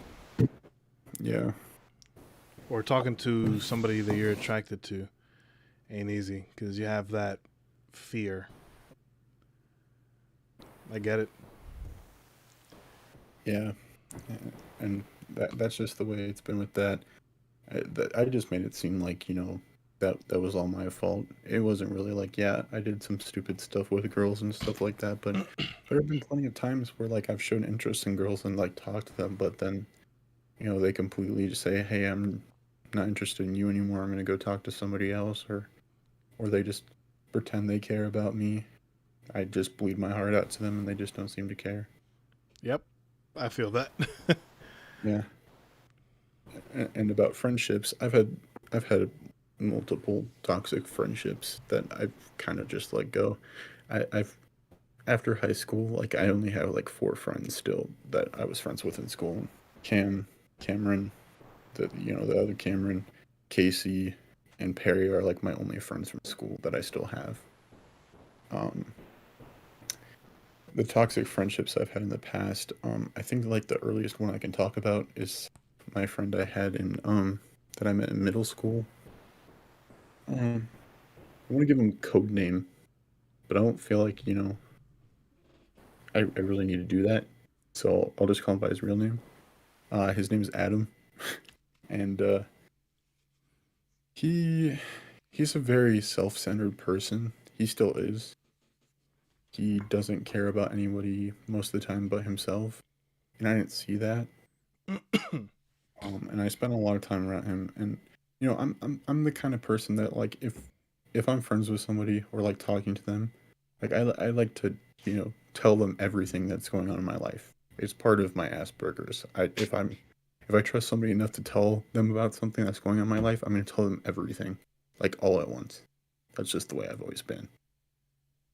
Um, but he never cared about what I had to say. He just wanted. He's only wanted friends that he can like spew at and like use for things and stuff like that. Um, and in eighth grade, his phone went missing for a week, and we were looking for it. We couldn't find it anywhere, and like I helped him find it. like I was looking for it with him. One day, before we went to school, he hears ringing from like a phone, and he's like, where is that? Like, what's going on? And he opens up my backpack, and his phone is sitting in there. And it turns out that his phone had been in my backpack for the entire week, but I hadn't picked up on it because I thought that the sound of like the messages and stuff were like my brother's iPad or whatever. So He thought you stole it. yeah, long story short, he thought I stole it. I was like, dude, I was helping you look for it. Why would you think that I did this on purpose? And like he basically treated me like I was an idiot and that I was a liar and that I didn't matter and stuff like that. Like, I was helping him look for it. Like, I'm sorry that I didn't know it was in my bag, but I didn't do this. I'm not that kind of a sick person. If I did take it on purpose, I would have given it back to you in like 10 minutes. I wouldn't have made you look for it for an entire week. That's dumb. But yeah, we basically like cut ties from there. But I'm stupid and became friends with him again, and we're not as close as we used to be. But sometimes he'll like try to talk to me again, but you know, it's always just him talking to me and me talking at him. He's not listening. So, you know, it's the way it's always been. I don't think he's ever like cared about my life or anything like that. Then the other toxic friendship I had was sophomore year of high school. Turns out she had a crush on me the whole time, and I didn't know because I'm oblivious. But she treated me as her best friend, and she also dated the guy that my ex dated, the guy that cheated on her all the time. He cheated on her all the time too, and I was the shoulder for her to cry on during that whole relationship, and she kind of developed a crush for me, but she didn't ever want to tell me. And she treated me like crap because she had those feelings bottled up inside, and she was mad at me because I wasn't realizing it. Then the guy she was dating over that summer before junior year, she broke up with him because she thought he was an a-hole. And she reached out to me and she talked to me, and you know, we started talking and stuff, and then I asked her to homecoming and she said she'd go with me and stuff like that. And then this is the same girl from the story where I said that, like, she said she just didn't want to go to homecoming with me, and since she was friends with my ex, she said, why don't you go talk to her if she wants to go with you? Like, okay, just throw me to another person, I guess. I'm just a dog bone, I guess. And I bit, like, I just went forward with it. Like, you know, I was a very stupid person in high school. I didn't pick up cues or anything. Like, I don't think you were stupid. I think you were, you wanted to, you really wanted to, I think you were trusting. That's what it is. I wouldn't call that stupid. I guess you can say my whole high school experience like broke my trust with a lot of situations. I can't really trust a lot of people. Like if I meet people on YouTube, like, for the most part, if I talk to them for a bit, like, you know, people like you guys, like, you know, I talk to you guys all the time because, you know, you're the kind of people that I can trust. People that are like, where I don't feel like I'm in a negative situation whenever I'm around you guys. Like, those are the kind of people I can trust. But when I'm hanging around somebody and all they do is like call me names, and it doesn't seem like they're just playing around, because like Matt, he'll mess around with me, but I know he's like messing with me. For like the people I don't trust, they're people that like mess with me but feel like they're doing it because I'm an easy target. And those kind of people I just can't trust, and that seems to be a lot of people.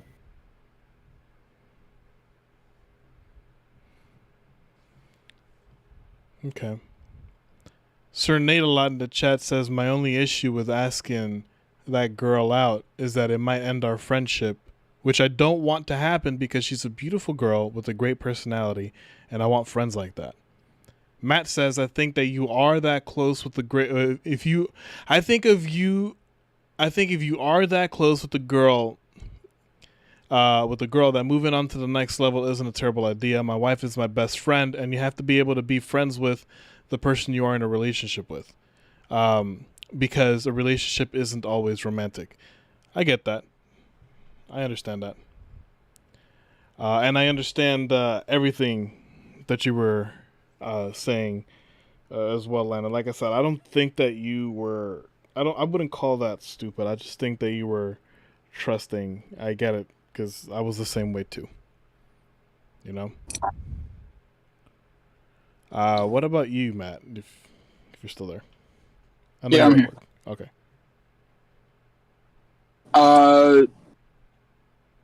What do we? How it affected us, right? Well, yeah. How did it change you? If we're referring to the relationship that I told y'all about, basically it made me not care about women, which is awful. I hate to say that, but at that time in my life, that's the truth. I didn't care about their feelings, emotion, or anything like that. I needed them for one thing and one thing only, and usually when I got that, I moved on. Like I said, I went through a true hoe phase. Like, I got what I wanted from you, moved on, didn't care how it affected your life at all. I feel that. But it did make it to where when I finally did open up with someone, which there was actually one person before Tara, that I put everything into it again, hoping that it would work. And that one didn't work either. But then, I realized in that relationship that I was able to still open up. And then a few years later, meeting Tara, I knew that I could open up to her and actually take that chance still. And then as far as friendships go, I don't have friends outside of you guys. Yeah, physically, I wouldn't say, I can't say in real life, because you guys are part of my real life. I mean, we all get each numbers, so. Yeah, but physically, as far as physically seeing you and whatnot, I actually don't even have friends like that either. CJ is probably the only one. Carlos up until he moved. But then there's you guys. You guys are the true, are definitely the friends that I needed and that I love.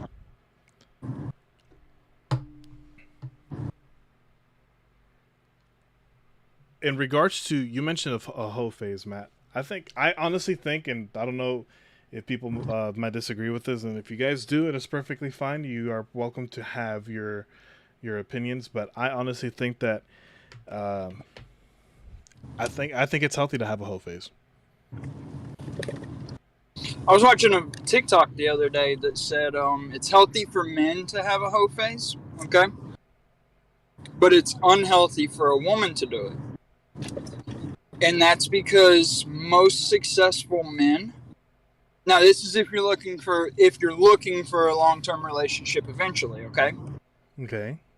Most successful men who have a hoe phase basically know how to treat a woman at that point, because of, even if they've treated women badly for so long, they know, okay, that's not the way I want to treat the woman I want to settle down with, right? So okay. we use our hoe phase to figure out what we really, really want in a relationship, and we take that into our long-term relationship, right? So it's good for a man to do it. However, it's not good for a woman to do it. Now, this is according to them. Obviously, you can have your own opinions. I kind of agree with it. If you know that a woman's been with so many men over and over and over and over again, and obviously different people's numbers is what's going to consider so many, you're not going to see her as wife material, because she's basically used product, for lack of term. Yeah, I was going to say that's kind of harsh. but that we want someone who, you know, as a man, you're gonna want someone that is loyal, is able to be there for you, and if you see that she's out doing that, most men don't see it as they can accept someone that's been with 80 guys. No, You know I what get I mean? it. I get it. I understand you completely. It's one of those double standard type things. Oh, it's definitely a double standard, and I want to, you know, no one can argue that point. Yeah. That's definitely a double standard, but it is what it is. I'm of the opinion that having a hoe phase is healthy. Because sometimes you just need to see what's out there, and you never know, you might find the one that you need. You know, that or I wouldn't say need, but find the one that you're looking for, basically. That's what Landon needs. He just needs to be a hoe.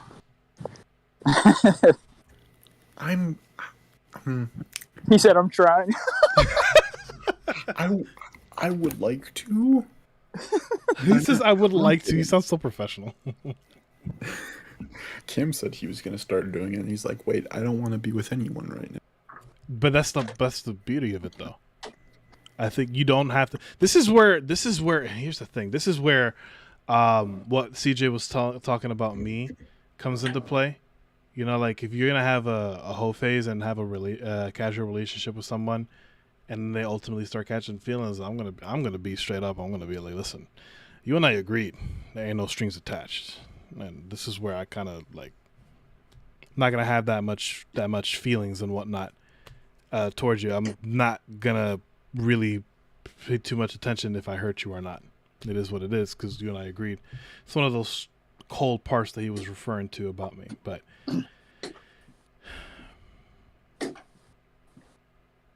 sorry, go ahead. Landon. Who are you talking to? Landon, he was talking. Oh. Okay. You don't forgot. Yeah, he forgot. Yeah. But anyways, I get so just reiterating on that part. I think having a hoe phase is healthy. I think it's I don't want to say it's important. I don't want to say It's not important. Yeah, I don't want to say it's important, but I do think that it's healthy to have that at some point in your life. Because my dad has never had one. He's been with 2 women his entire life. And my mom and my stepmom. And he's, you know, he made the first relationship work for 30 years.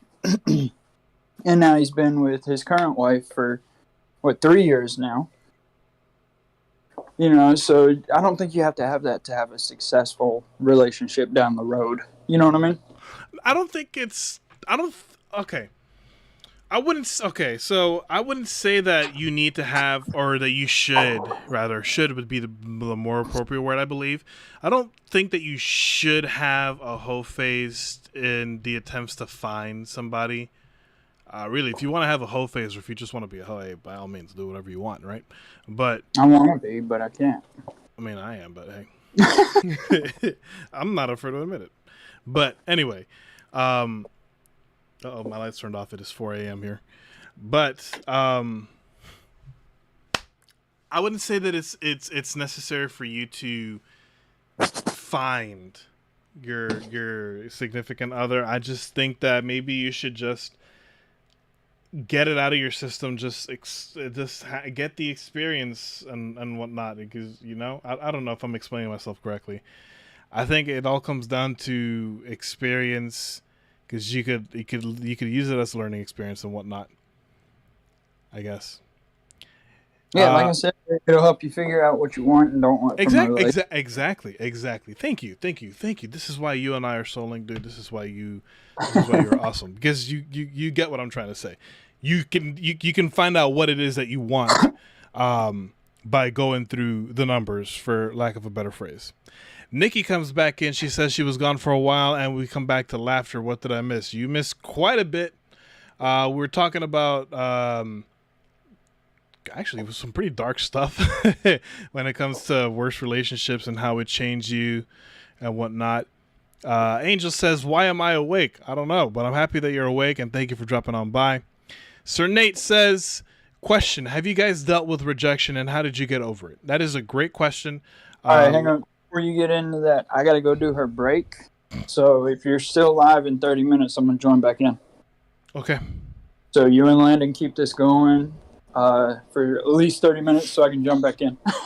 Okay, no problem. All right, I'll be back. Okay. But to answer your question, Nate, as far as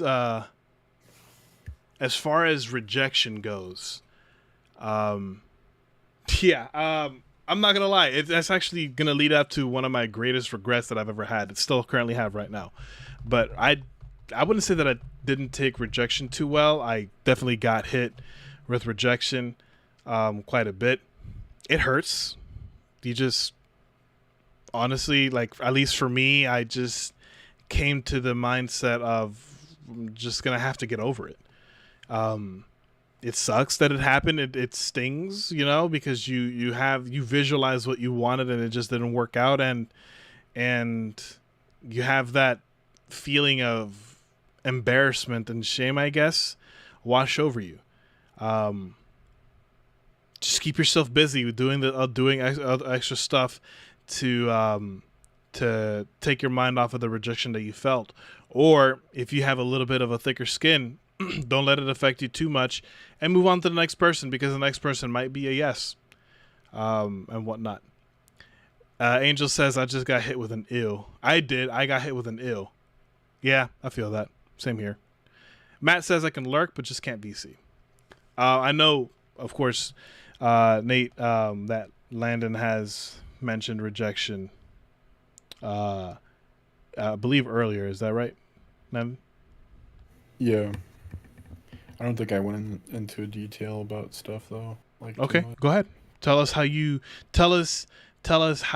dealt with rejection and how you got over it. So I've been rejected by many girls that straight up just rejected me. Just tell me they wouldn't want to be with me, or didn't want wouldn't be with me because they're not into guys. But the one time where I wasn't exactly rejected, I was told that they weren't really interested in, but they were open to maybe doing it in the future. And I was fine with that. I was like, okay, I still have a chance. But the point that made it turn basically into rejection is when, not even a month later, she dated somebody else. She started dating somebody else. Christ. And I was like, okay, fine, she's dating somebody else. I'll try to get over it. One day at lunch, I was sitting on the floor with Perry, because in the cafeteria there was a lot of people that sat on the hallway. It's a normal thing. It's not because we were losers. It's because we like sitting on the hallway. It was way better than being in the crowded cafeteria. Her and her boyfriend suddenly start walking over in our direction, and they stand with their backs turned to us, and she reaches out for his hand and grabs it, and it seems like she kind of did it to show off to me, and it was never confirmed whether or not she did that to show off to me, but in the moment it truly felt like nothing else but her showing off to me. And a lot of times where I've been rejected by somebody, it's just because I might have had a little bit of a crush on them. This girl specifically, I might sound stupid for this. I don't know if any of you guys have ever been like this, but I was in love with somebody I wasn't with. Nope, that's not unheard of. Yeah, that is not unheard of. I get that. I wanted to be with her, and to be with anybody else was out of the question because I wanted to only be with her, which means I didn't explore my opportunities, because if it wasn't her, I didn't want to be with the person. There was a girl who really liked me and tried talking to me and getting with me, but I basically got to the point where I was avoiding her and not talking to her because she wasn't the girl that I actually wanted to be with. And that was another mistake I made sophomore year. And it's really hard to be in love with someone that you might never be with. Because to this day, of course, I never ended up being with that girl. And she's still off dating other guys. But when she dated my friend Caden for 3 months at the beginning of junior year, and she broke up with him, I started realizing that she doesn't date guys for too long. And if I had ended up with her, You would have wouldn't been have hurt. lasted that long. So just seeing this go by kind of helped me get over her in a sense. Also, being in my own relationship, I kind of got over her as well. Because I was just like, you're lost. I'm with somebody else. You missed your chance. But like the situation with her was probably the worst because I was in love with her and I didn't know how to express it to her without her hating me. Because to be honest, we stayed friends. I just couldn't talk to her without, wishing I was with her. And I guess this isn't really a story of how to get over rejection, but more so like if you end up in a situation like me, like just take a look at that person and what it would have been like dating that person. Because how well would it have gone for you? Because she dated a lot of guys, didn't last very long with them, so she doesn't have a good track record with dating people for a long time, so probably wouldn't have been able to experience much in that place. So I guess going on the topic of getting over rejection, just I guess, how I've dealt with getting over that in the past is just like spending more time with my friends, being with the people that, honestly, I can say that I love and love being around. I mean, when that girl rejected me after we talked for a month earlier this year, I just spent way more time with Cameron and started talking to Perry a lot more because with the way COVID happened and everything with school being online, I kind of didn't talk to my friends as much anymore. But moving in with Cam and talking to Perry all the time kind of got us to reconnect a little bit more, and now I talk to them almost every day. And this is kind of a funny lead on. So, me getting over that led to Perry visiting me and Cam, and he brought his girlfriend, who was friends with this other girl that we went to school with since middle school, and she also happened to be going to our college. And that's when I got drunk for the first time, and reconnecting with that girl, I realized that I liked her, and hadn't really thought about it, but I had liked her for a while. I just didn't accept it as me liking her. So I kind of had that obsessiveness of like, should I proceed with this? But she was in a very like tough situation. She had broken up with her boyfriend who had dated her for like 3 years, and she was still trying to get over him, and she did that by drinking, and that's why she was so open to doing it with us that night. That night was I? Did I know you that then, or was that recent? Yeah, of course. You knew me before I went to college. Okay. Yeah, that's right. You did. Yeah, so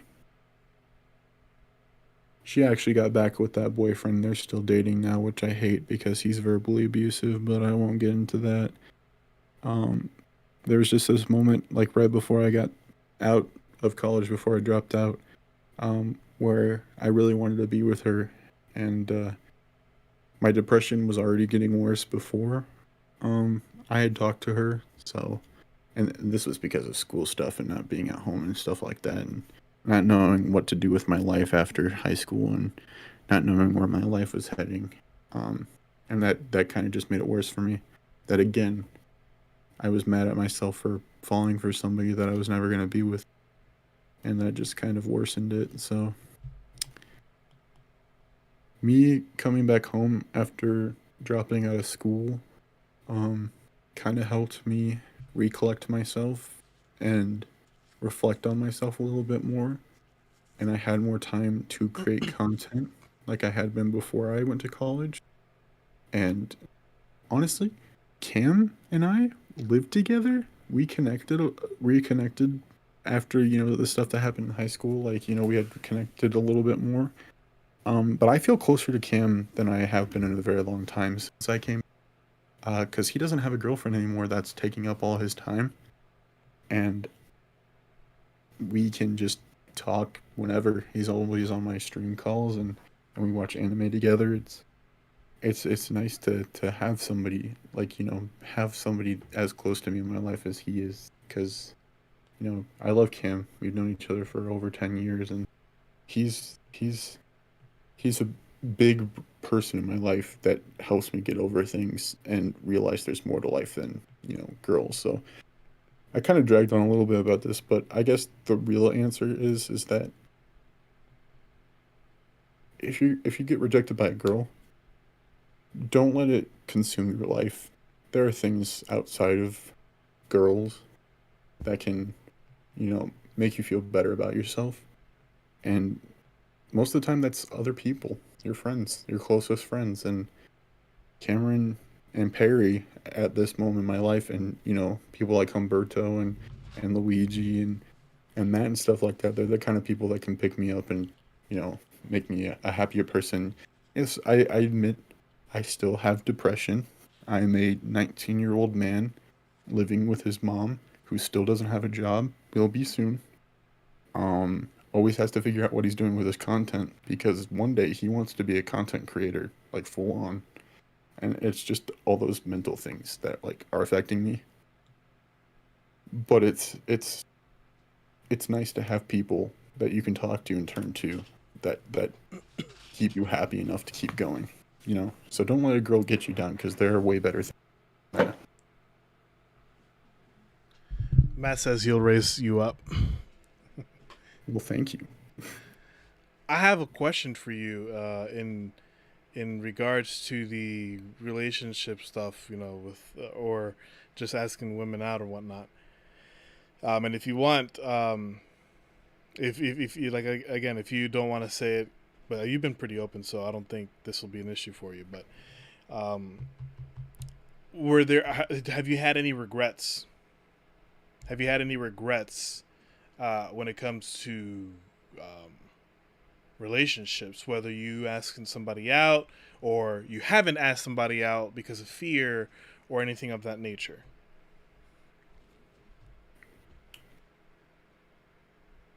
I regret asking out a coworker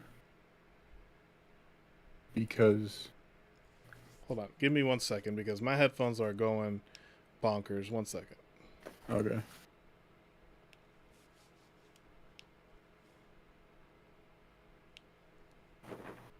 I don't know why my headphones keep beeping, but chat, if you can, just let me know that you're able to hear me okay, or you're able to hear Landon. Landon, say something. Hello. Okay, so if you're able to hear Landon's hello clearly, let me know. I don't know what's going on with my shit, but hey, I'm sorry. Go ahead, you were saying. So there's a couple people I've regretted asking out. The first one was a coworker at my first job. I she was somebody I worked with a lot, and I liked her personality, and I thought she was like really bubbly and nice to talk to. When she gave me her Snapchat, I just wanted to talk to her like all the time, and whenever she messaged me, like it it was like a day after I messaged her, and I was I was stupid. I wasn't picking up on social cues, and I just thought, maybe if I keep on trying to talk to her, eventually she'll be like, okay, I'm gonna keep talking to this guy maybe a little bit more often and take less time to message him than I usually do. That never happened, obviously. And eventually I thought that it was a good idea to ask her out over text message, because I was stupid. And She said no, she was talking to somebody else.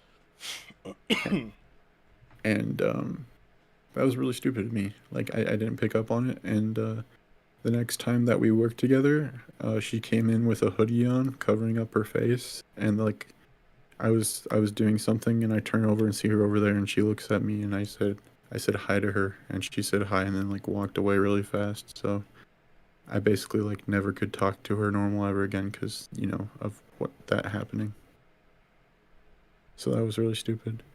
And this other girl, sophomore year,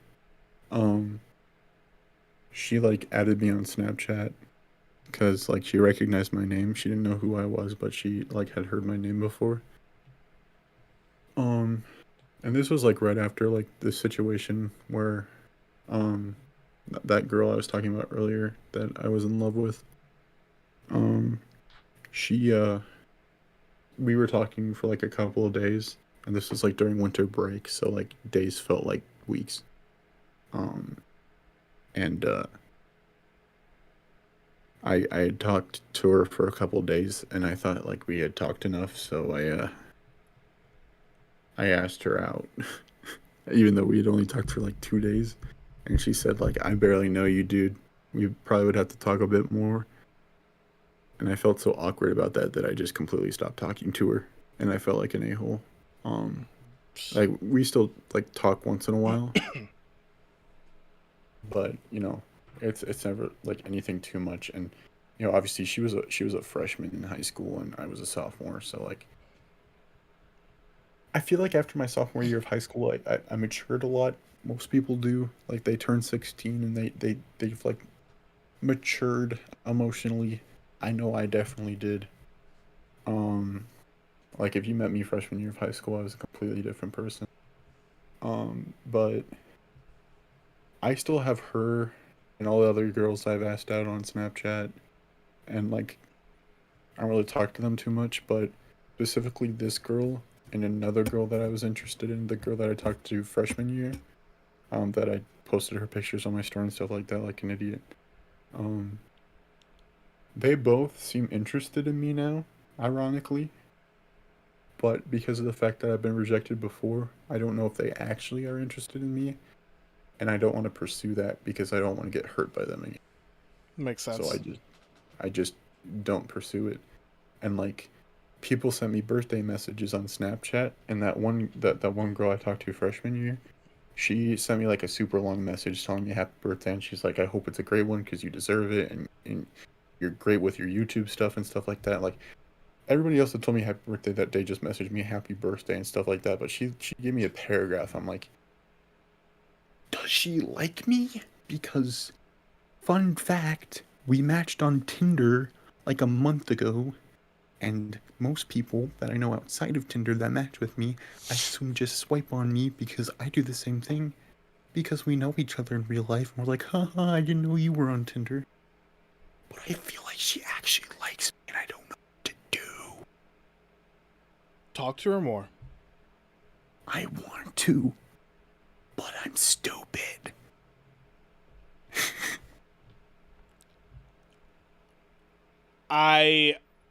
I'm probably the worst person to get advice from in regards to that, because I suck at it too, no lie. But I've adopted a very direct approach. Sometimes it's best. I know that we touched base on it, I think, when Cam was on call or something like that. Not with you and me, but I think you were streaming and the topic came up and I mentioned something. I think it was with Wolf. That's what it was. You were on call with Wolf, and I think Wolf said something about flirting and how to pick up women and whatnot. And I just said, hey, listen, just fucking do it the direct approach. And I'm a fan of the direct approach. Excuse me. I would just, I mean, if you don't want to say, hey, we matched on Tinder, do you like me? If you don't want to do that, you don't have to, or whatever, because that's a little bit too direct. But there's nothing wrong with you getting to know her a little bit, talk to her, gauge her and whatnot, just pick up on subtle. See, here's the thing. For me, I pick up on clues and whatnot, and because I have standards for a conversation too, If she's short, if she takes extremely long to reply.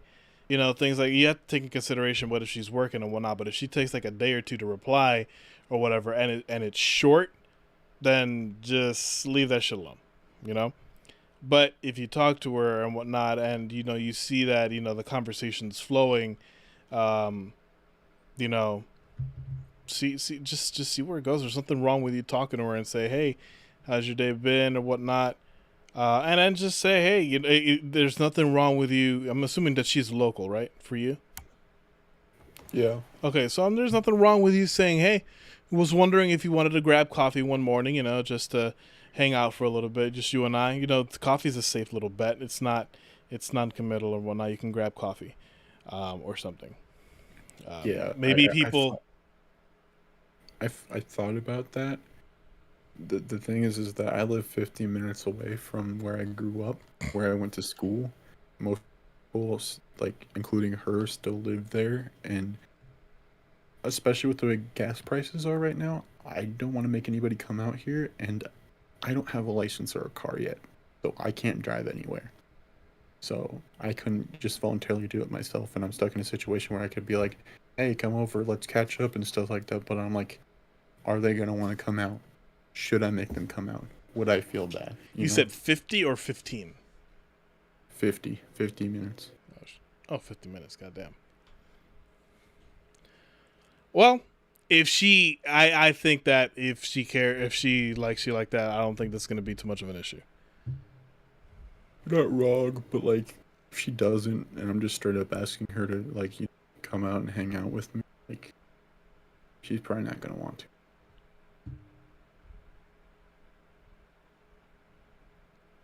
I think that this is one of those things where you just might have to take the leap. Maybe Matt could give you better advice for it. I wish I could, but I kind of suck at it, to be honest. Like I said, I'm more direct. Like me, I'm like, hey, you want to hang out, you want to Netflix and chill or whatever or whatnot. You can laugh. It is what it is. I'll say it, and sometimes I'll tell her, be like, yeah, sure, hey, fuck it, let's do it. And I'm like, okay. The thing that I hate the most though is that she's constantly posting stuff on her story like, I need a cuddle buddy, or who wants to cuddle, or like who wants to hang out and like, lay down and stuff like that. I'm like, dude, I want to swipe up and say me so bad, but I don't know what her response is gonna be. Like, I don't know. Make a joke, or maybe not. Maybe a joke, but it's not really a joke. Say, hey, I want a cuddle buddy too, or something. I don't know.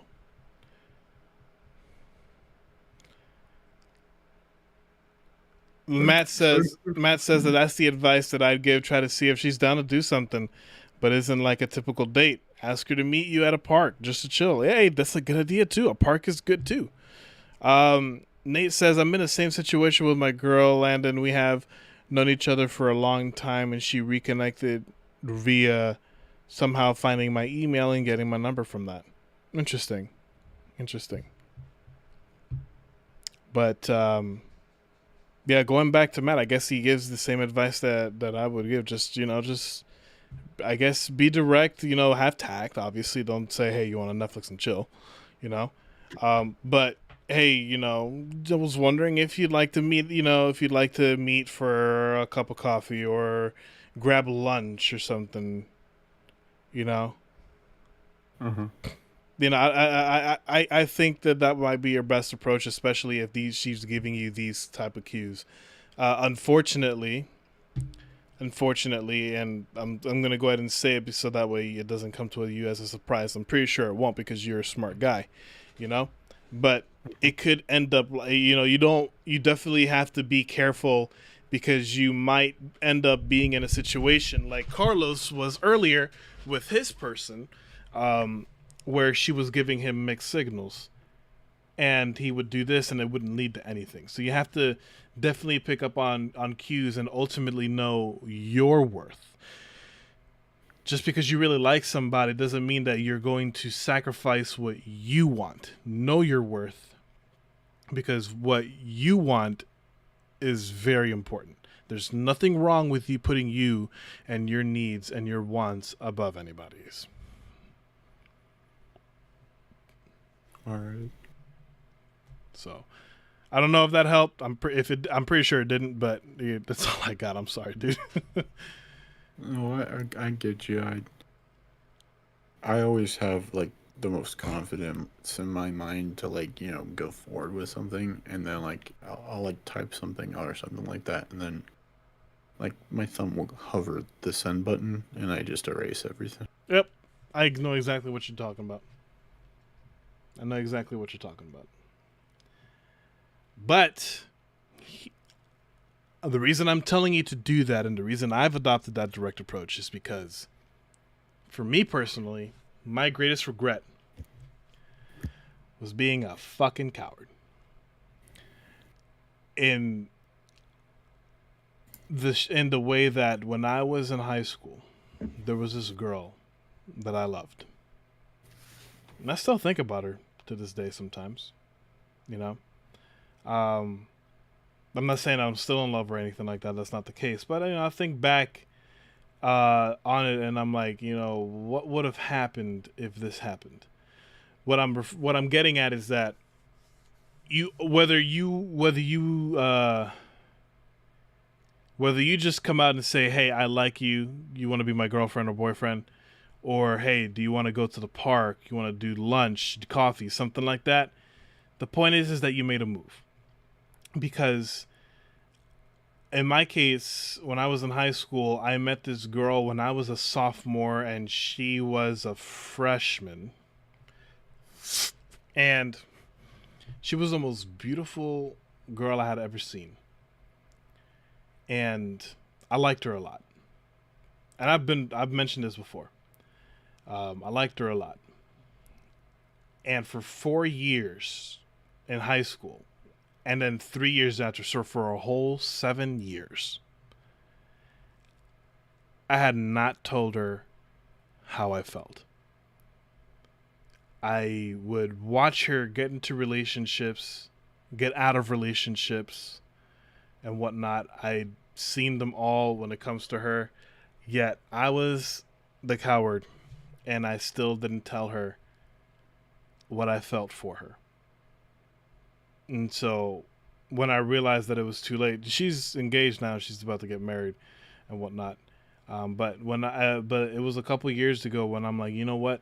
I'm going to go ahead and just start adopting the more direct approach, because I don't want a repeat of what I still consider my greatest regret in the world. My greatest regret is I should have told her something, because even if she had rejected me, I know, I would know at that point that she wouldn't be into me, that there was no chance. But I don't know. I still don't know what could have happened. You know, we could have been happy. We still could have been together. I would never have gone through what I had went through with the other person and whatnot. And you never know. Or you never know. She could have been somebody worse than what I went through. Point is that I don't know. I never know. I never knew what would happen. It's all because I was afraid to take that step. Fear was a constant. So whenever somebody is presented in a situation like with what you're referring to, I always tell them, listen, whether you get rejected or not, at the end of the day, I'd rather be rejected than not say anything, because you're going to live with that regret for a long time.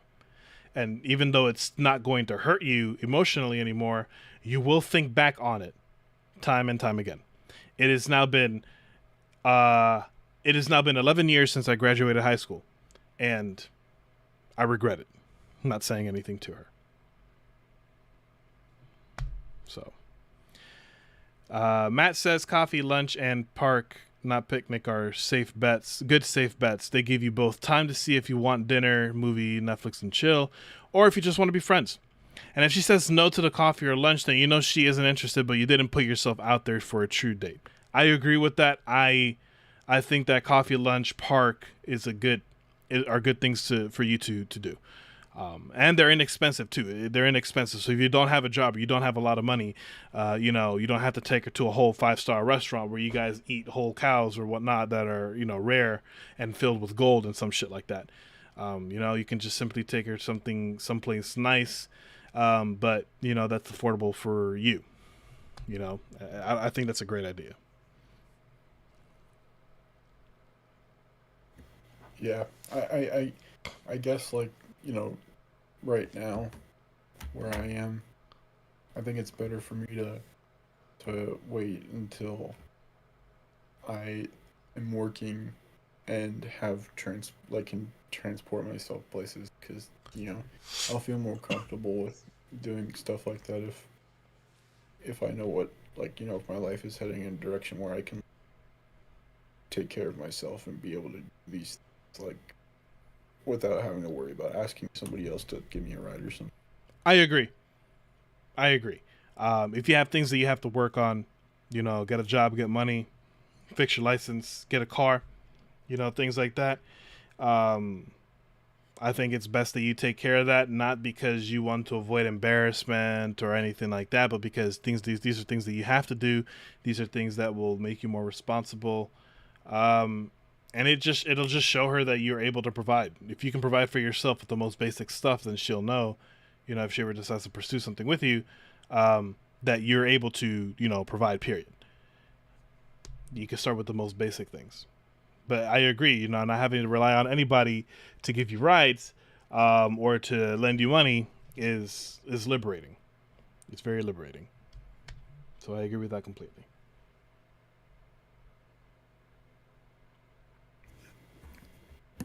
Yeah. I guess I'm just really stuck in a situation where,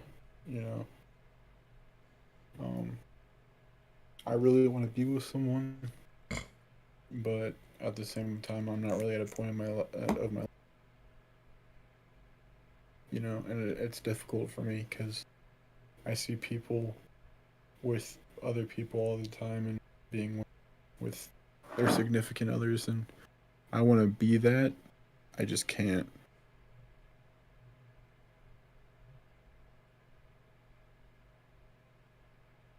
Matt says he's waiting on the chick to get back from her break. No problem, my dude.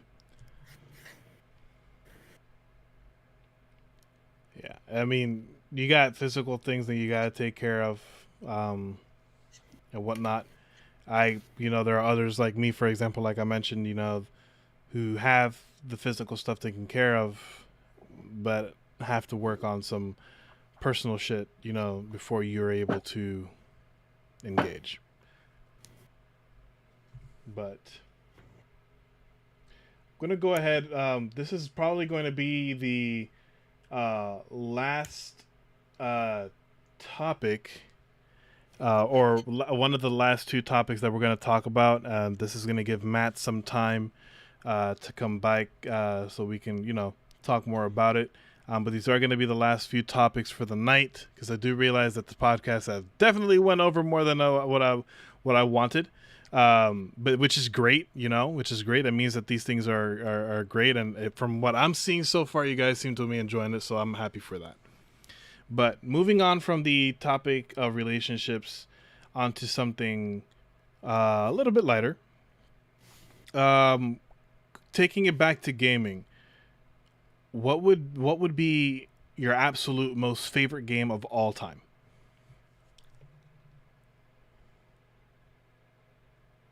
That one's kind of hard for me because I feel generic saying a Pokemon. I really do want to say some. Honestly, I don't think I've ever enjoyed a game as much through its replayability and stuff like that as any Pokemon game. And my favorite Pokemon game is Emerald. And Generation 3 basically, like Ruby, Sapphire, and Emerald. And I truly think that the best Pokemon game would be Pokemon Emerald, but the champion is still Steven, and Wallace is still, Wallace is still the.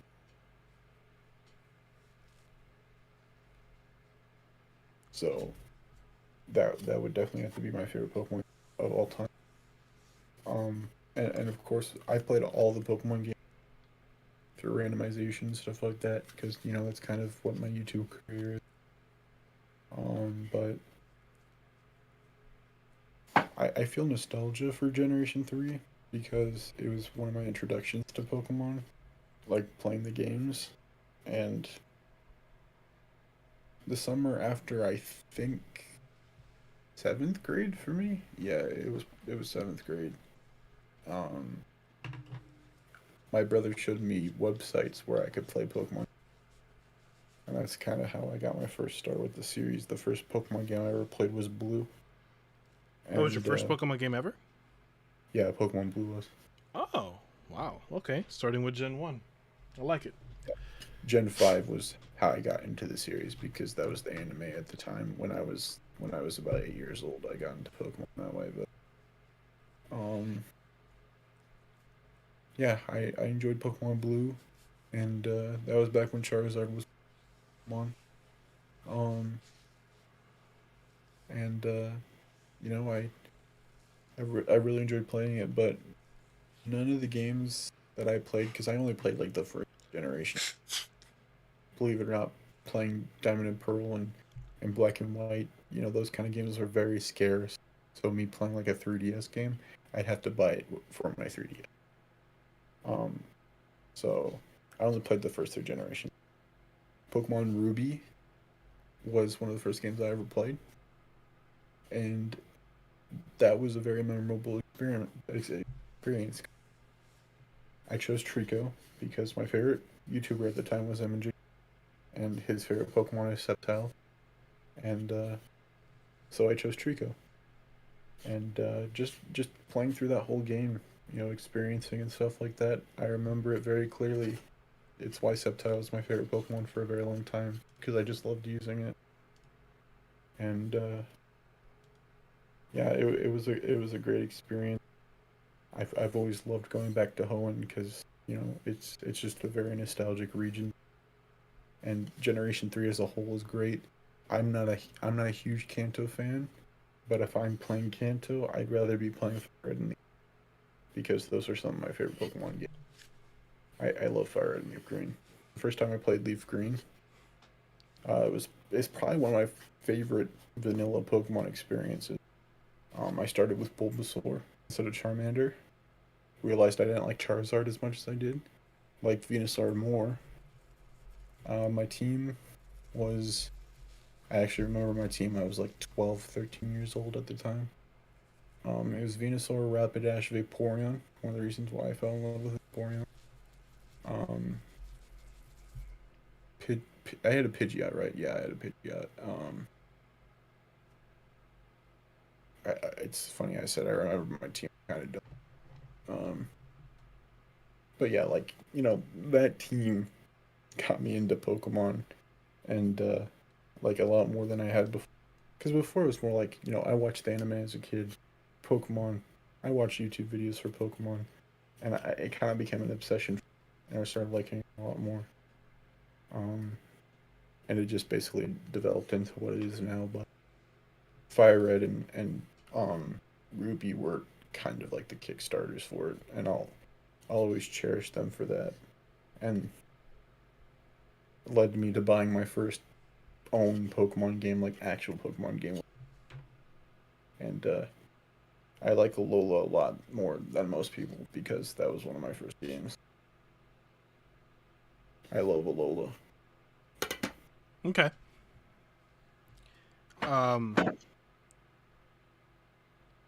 For a while, Pokemon used to be my favorite game, or my favorite franchise. Favorite game is. Yeah, my favorite game. Yeah, we all know what my favorite game is, so I'm not even gonna say what my favorite game is because y'all know what it is. So I am gonna go ahead and say, well, my second favorite franchise is not Pokemon. It's actually Assassin's Creed.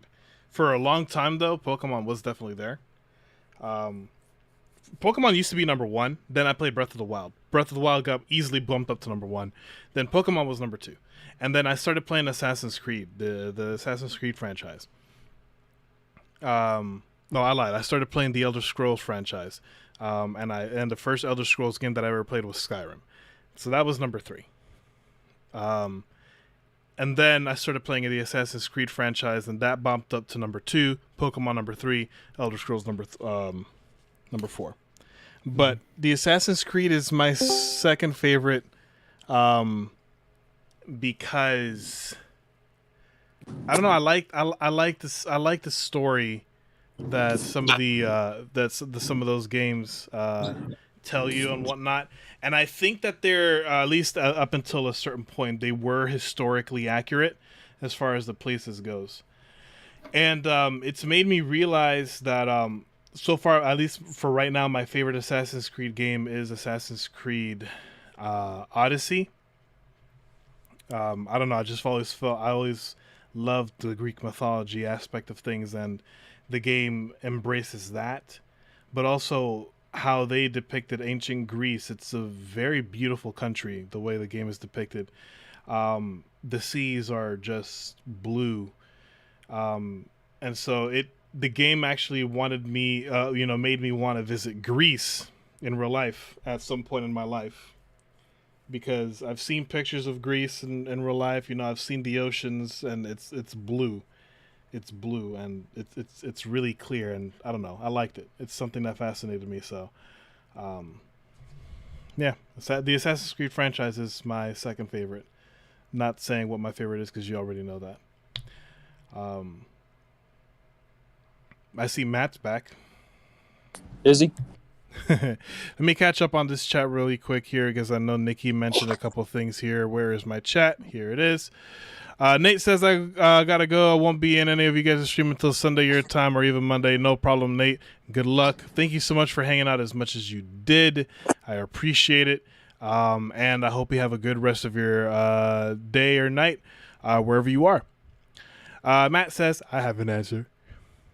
Nikki says the Elder Scrolls franchise is a fun one, especially with Oblivion, because Wes Johnson voicing Sheogarth and the Imperial Guard is just magical. Fun fact, I've never played Oblivion.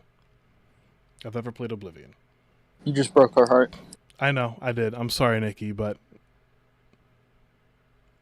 I'm falling asleep right now. Well, you're more than welcome to go to bed, Angel. Again, your presence here, however, is definitely most appreciated, and I am happy that you are here. But Nikki, I am sorry if that hurt your feelings, or that broke your heart.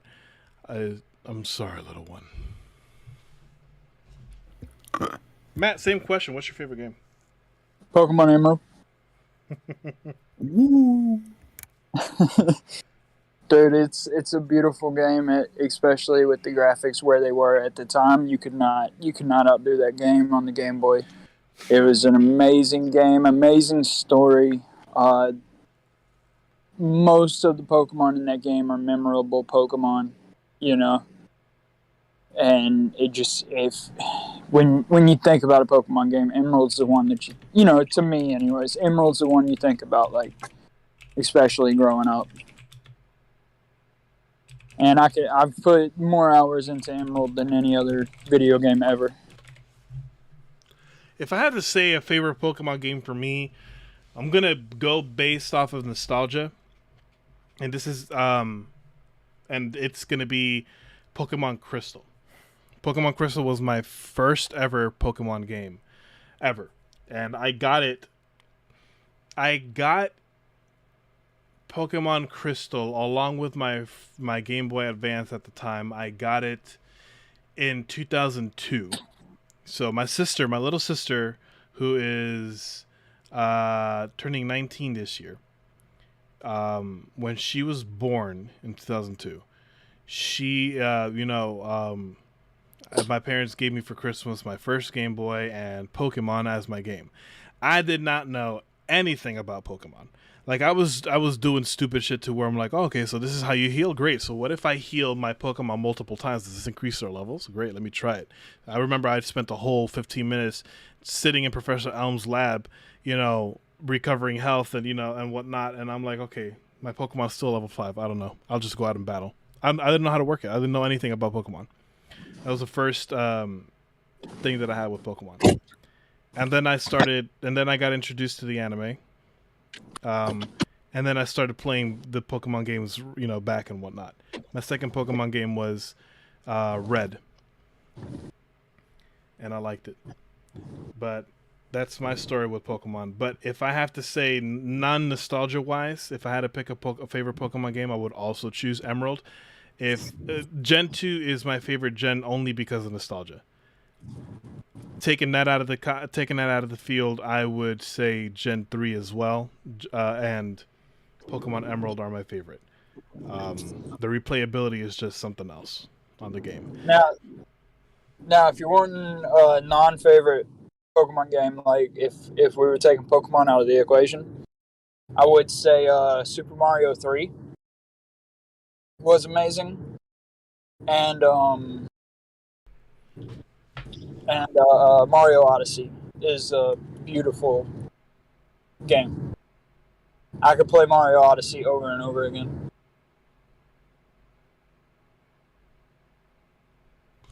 Nikki says, honey, if I had the money, I would gift it through Steam to you along with the Shivering Isle DLC because one, that DLC is the best, and two, it is the funniest Elder Scrolls game. Mostly due to voice acting and AI. I definitely have to play Oblivion. You're not the first person that says that I have to play it. I really do have to play it. Plus, it'll get me a chance to, get more into the Elder Scrolls lore. I do have a Skyrim cookbook that I actually, fun fact, I do like cooking, and I have made a couple of delicacies that are found in the game through in real life ingredients and whatnot. It's an official cookbook, so there's that. Ooh.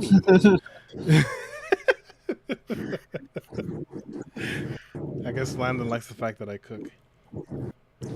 Yes. My dad has always been a chef my whole life, so the earliest job I remember him having, which he quit when I was about like 3 years old, was Perkins. He worked at Perkins. So being a little kid, when your dad works at Perkins, you think that Perkins is the most exquisite, divine 5 Michelin star restaurant that ever existed. I come to find out when I was like 8 years old that Perkins is a chain restaurant. Blew my mind. But after he quit Perkins, he worked at the hospital I was born at, Mercy, as one of the head chefs for like. See, he stopped working there like 2 years ago. So he was there for like math 14 years, 13 or 14 years. And he's cooked my whole life, and he's great at it. So I always respect people who love to cook because my dad learned how to love to cook and made it his profession. Now he drives the delivery truck, but he still cooks at home. So That's great. Yeah. But on the topic of favorite game that isn't a Pokemon game I grew up with, I love playing every single. Only takes me 2 days to beat it. Love 100%ing it. Super Mario Galaxy. Love that game. And it hurts my heart when I go into streams of people playing Super Mario Galaxy for the first time because of 3D All Stars and saying, "I hate this game. It's terrible. I don't like the controls." Like one of the first streams I ever went to of Luigi's was him playing Super Mario Galaxy, and he said that it was the worst game of all time, and I left. And he left. I like Galaxy. Ollie didn't like Galaxy. Our Galaxy stream is on hiatus right now because I'm hoping as he gets older he'll go back to it, Mhm. and give it another chance. But I don't like Mario Sunshine. Oh, same here. Like I'd like to get back to it, but I tried to do it as a video series. The only time I tried doing a video series for something that wasn't Pokemon, every episode, I wasn't really advancing through the story seriously. I didn't like the controls. I couldn't figure them out. And Yep, same. the recording I did that I decided I was giving up, I had recorded it 4 or 5 different times, each recording an hour long that I was going to cut. I wasn't having fun with it, so I just stopped. I would still like to go back to the game to try it on my own time, but I can't play it on my channel. I just can't. Nikki says Morrowind is a good game, but it's difficult due to the mechanics. Its lore is the best, but understandable not to play it. I heard of that too. She also says, I've never played Galaxy, but I've watched the Game Grumps play it and found it entertaining. I've never played it either.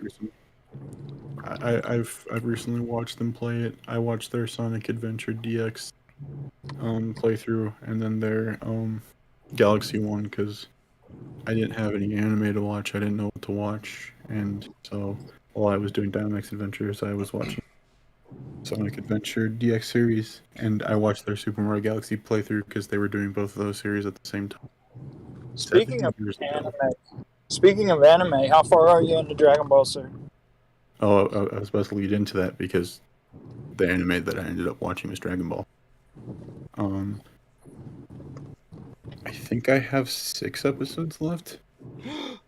Because I'm at the part where they just let Kami out of the bottle again, and Goku told him not to help him because if he got assistance, he would lose the tournament. Because Goku's a boss like that. Bro, I've seen time skips in anime before, but I've never gotten as excited as I did when Goku took off his turban and man was grown. I was like, that's Goku. He got older, bro. It gets so much better, dude. Yeah.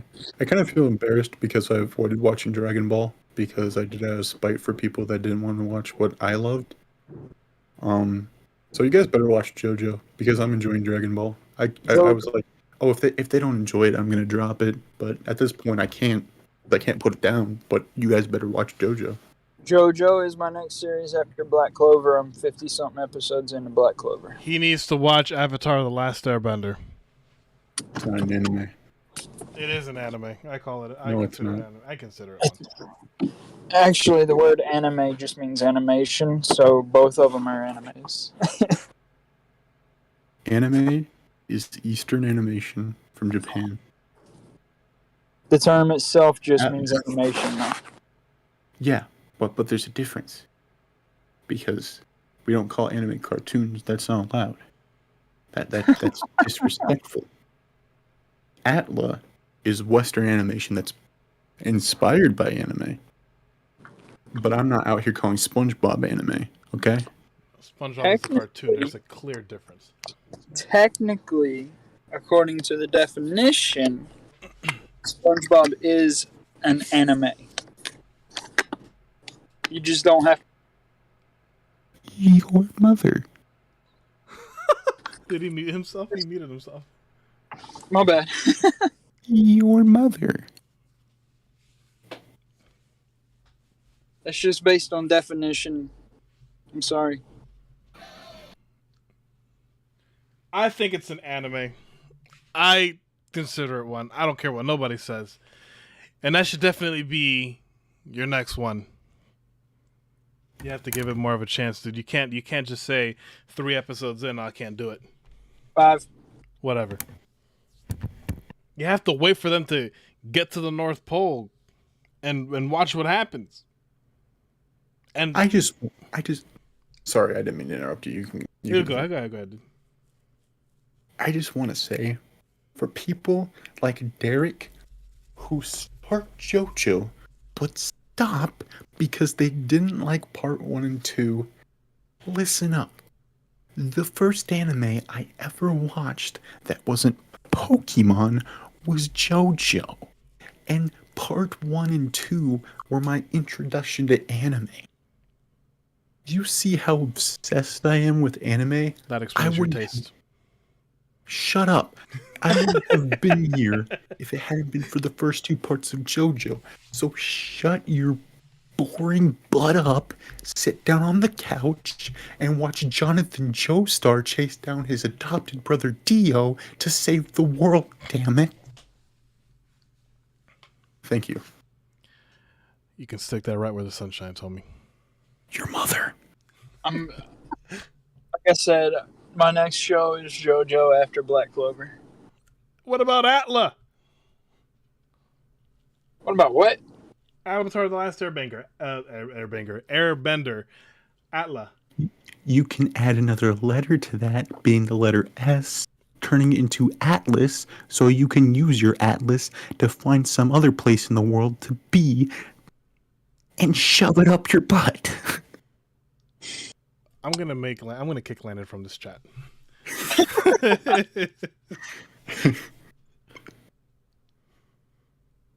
You said you had one more topic before we close out? Actually, that was it. We just touched on it. Oh, and Yeah, that was it. Yeah, just the shows and whatnot. Okay. But it has been. I'm gonna go ahead and give a little closing remarks, and then if you guys want to add anything else, you guys can. But these little podcasts, like I said earlier, and in the first one, these are experimental, seeing how they do, and so far it's doing pretty well. The time frame that I really wanted to shoot for was at least a minimum of an hour, and at least with this second episode, we have flown past it with by a lot. It's going on 4 hours, and that's something else. So to everyone that has showed up and has remained throughout in the chat and everything, Nikki, everybody else, just thank you so much for the support on this. It's been really good. The layout, it's very basic. It's just something that was thrown together by Josh. So I'm gonna think of something else to put up there, or unless I can figure out how to make the chat box work with OBS and whatnot, because I'm still learning that.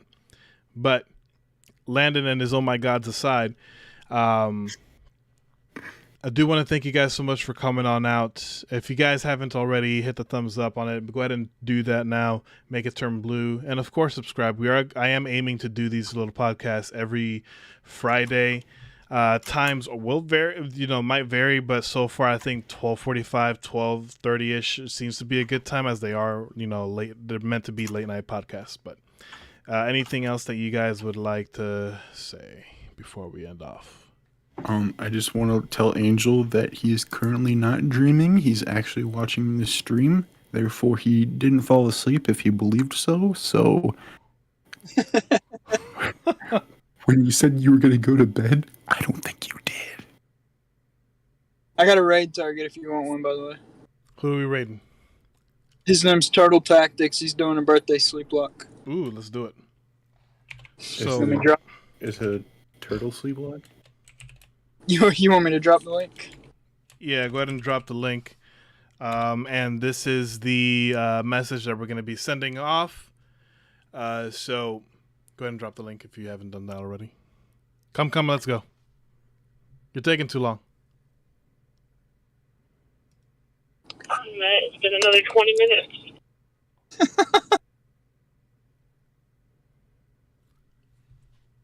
Sorry if that picked up on stream. Nah, you good. You are Bro, good. is this guy trying to challenge Luigi for the hottest thumbnails of all time? But anyway, so we have our message, hashtag GG Raid. There's the links. Go ahead and show them some love. And for the podcast, as far as the podcast goes, we will see you guys next Friday around the same time. We might have the same people. Might have different people. Who knows? But see you guys later. If I'm not busy. Yes, if he's not busy. But everybody go ahead and show him some love. Later.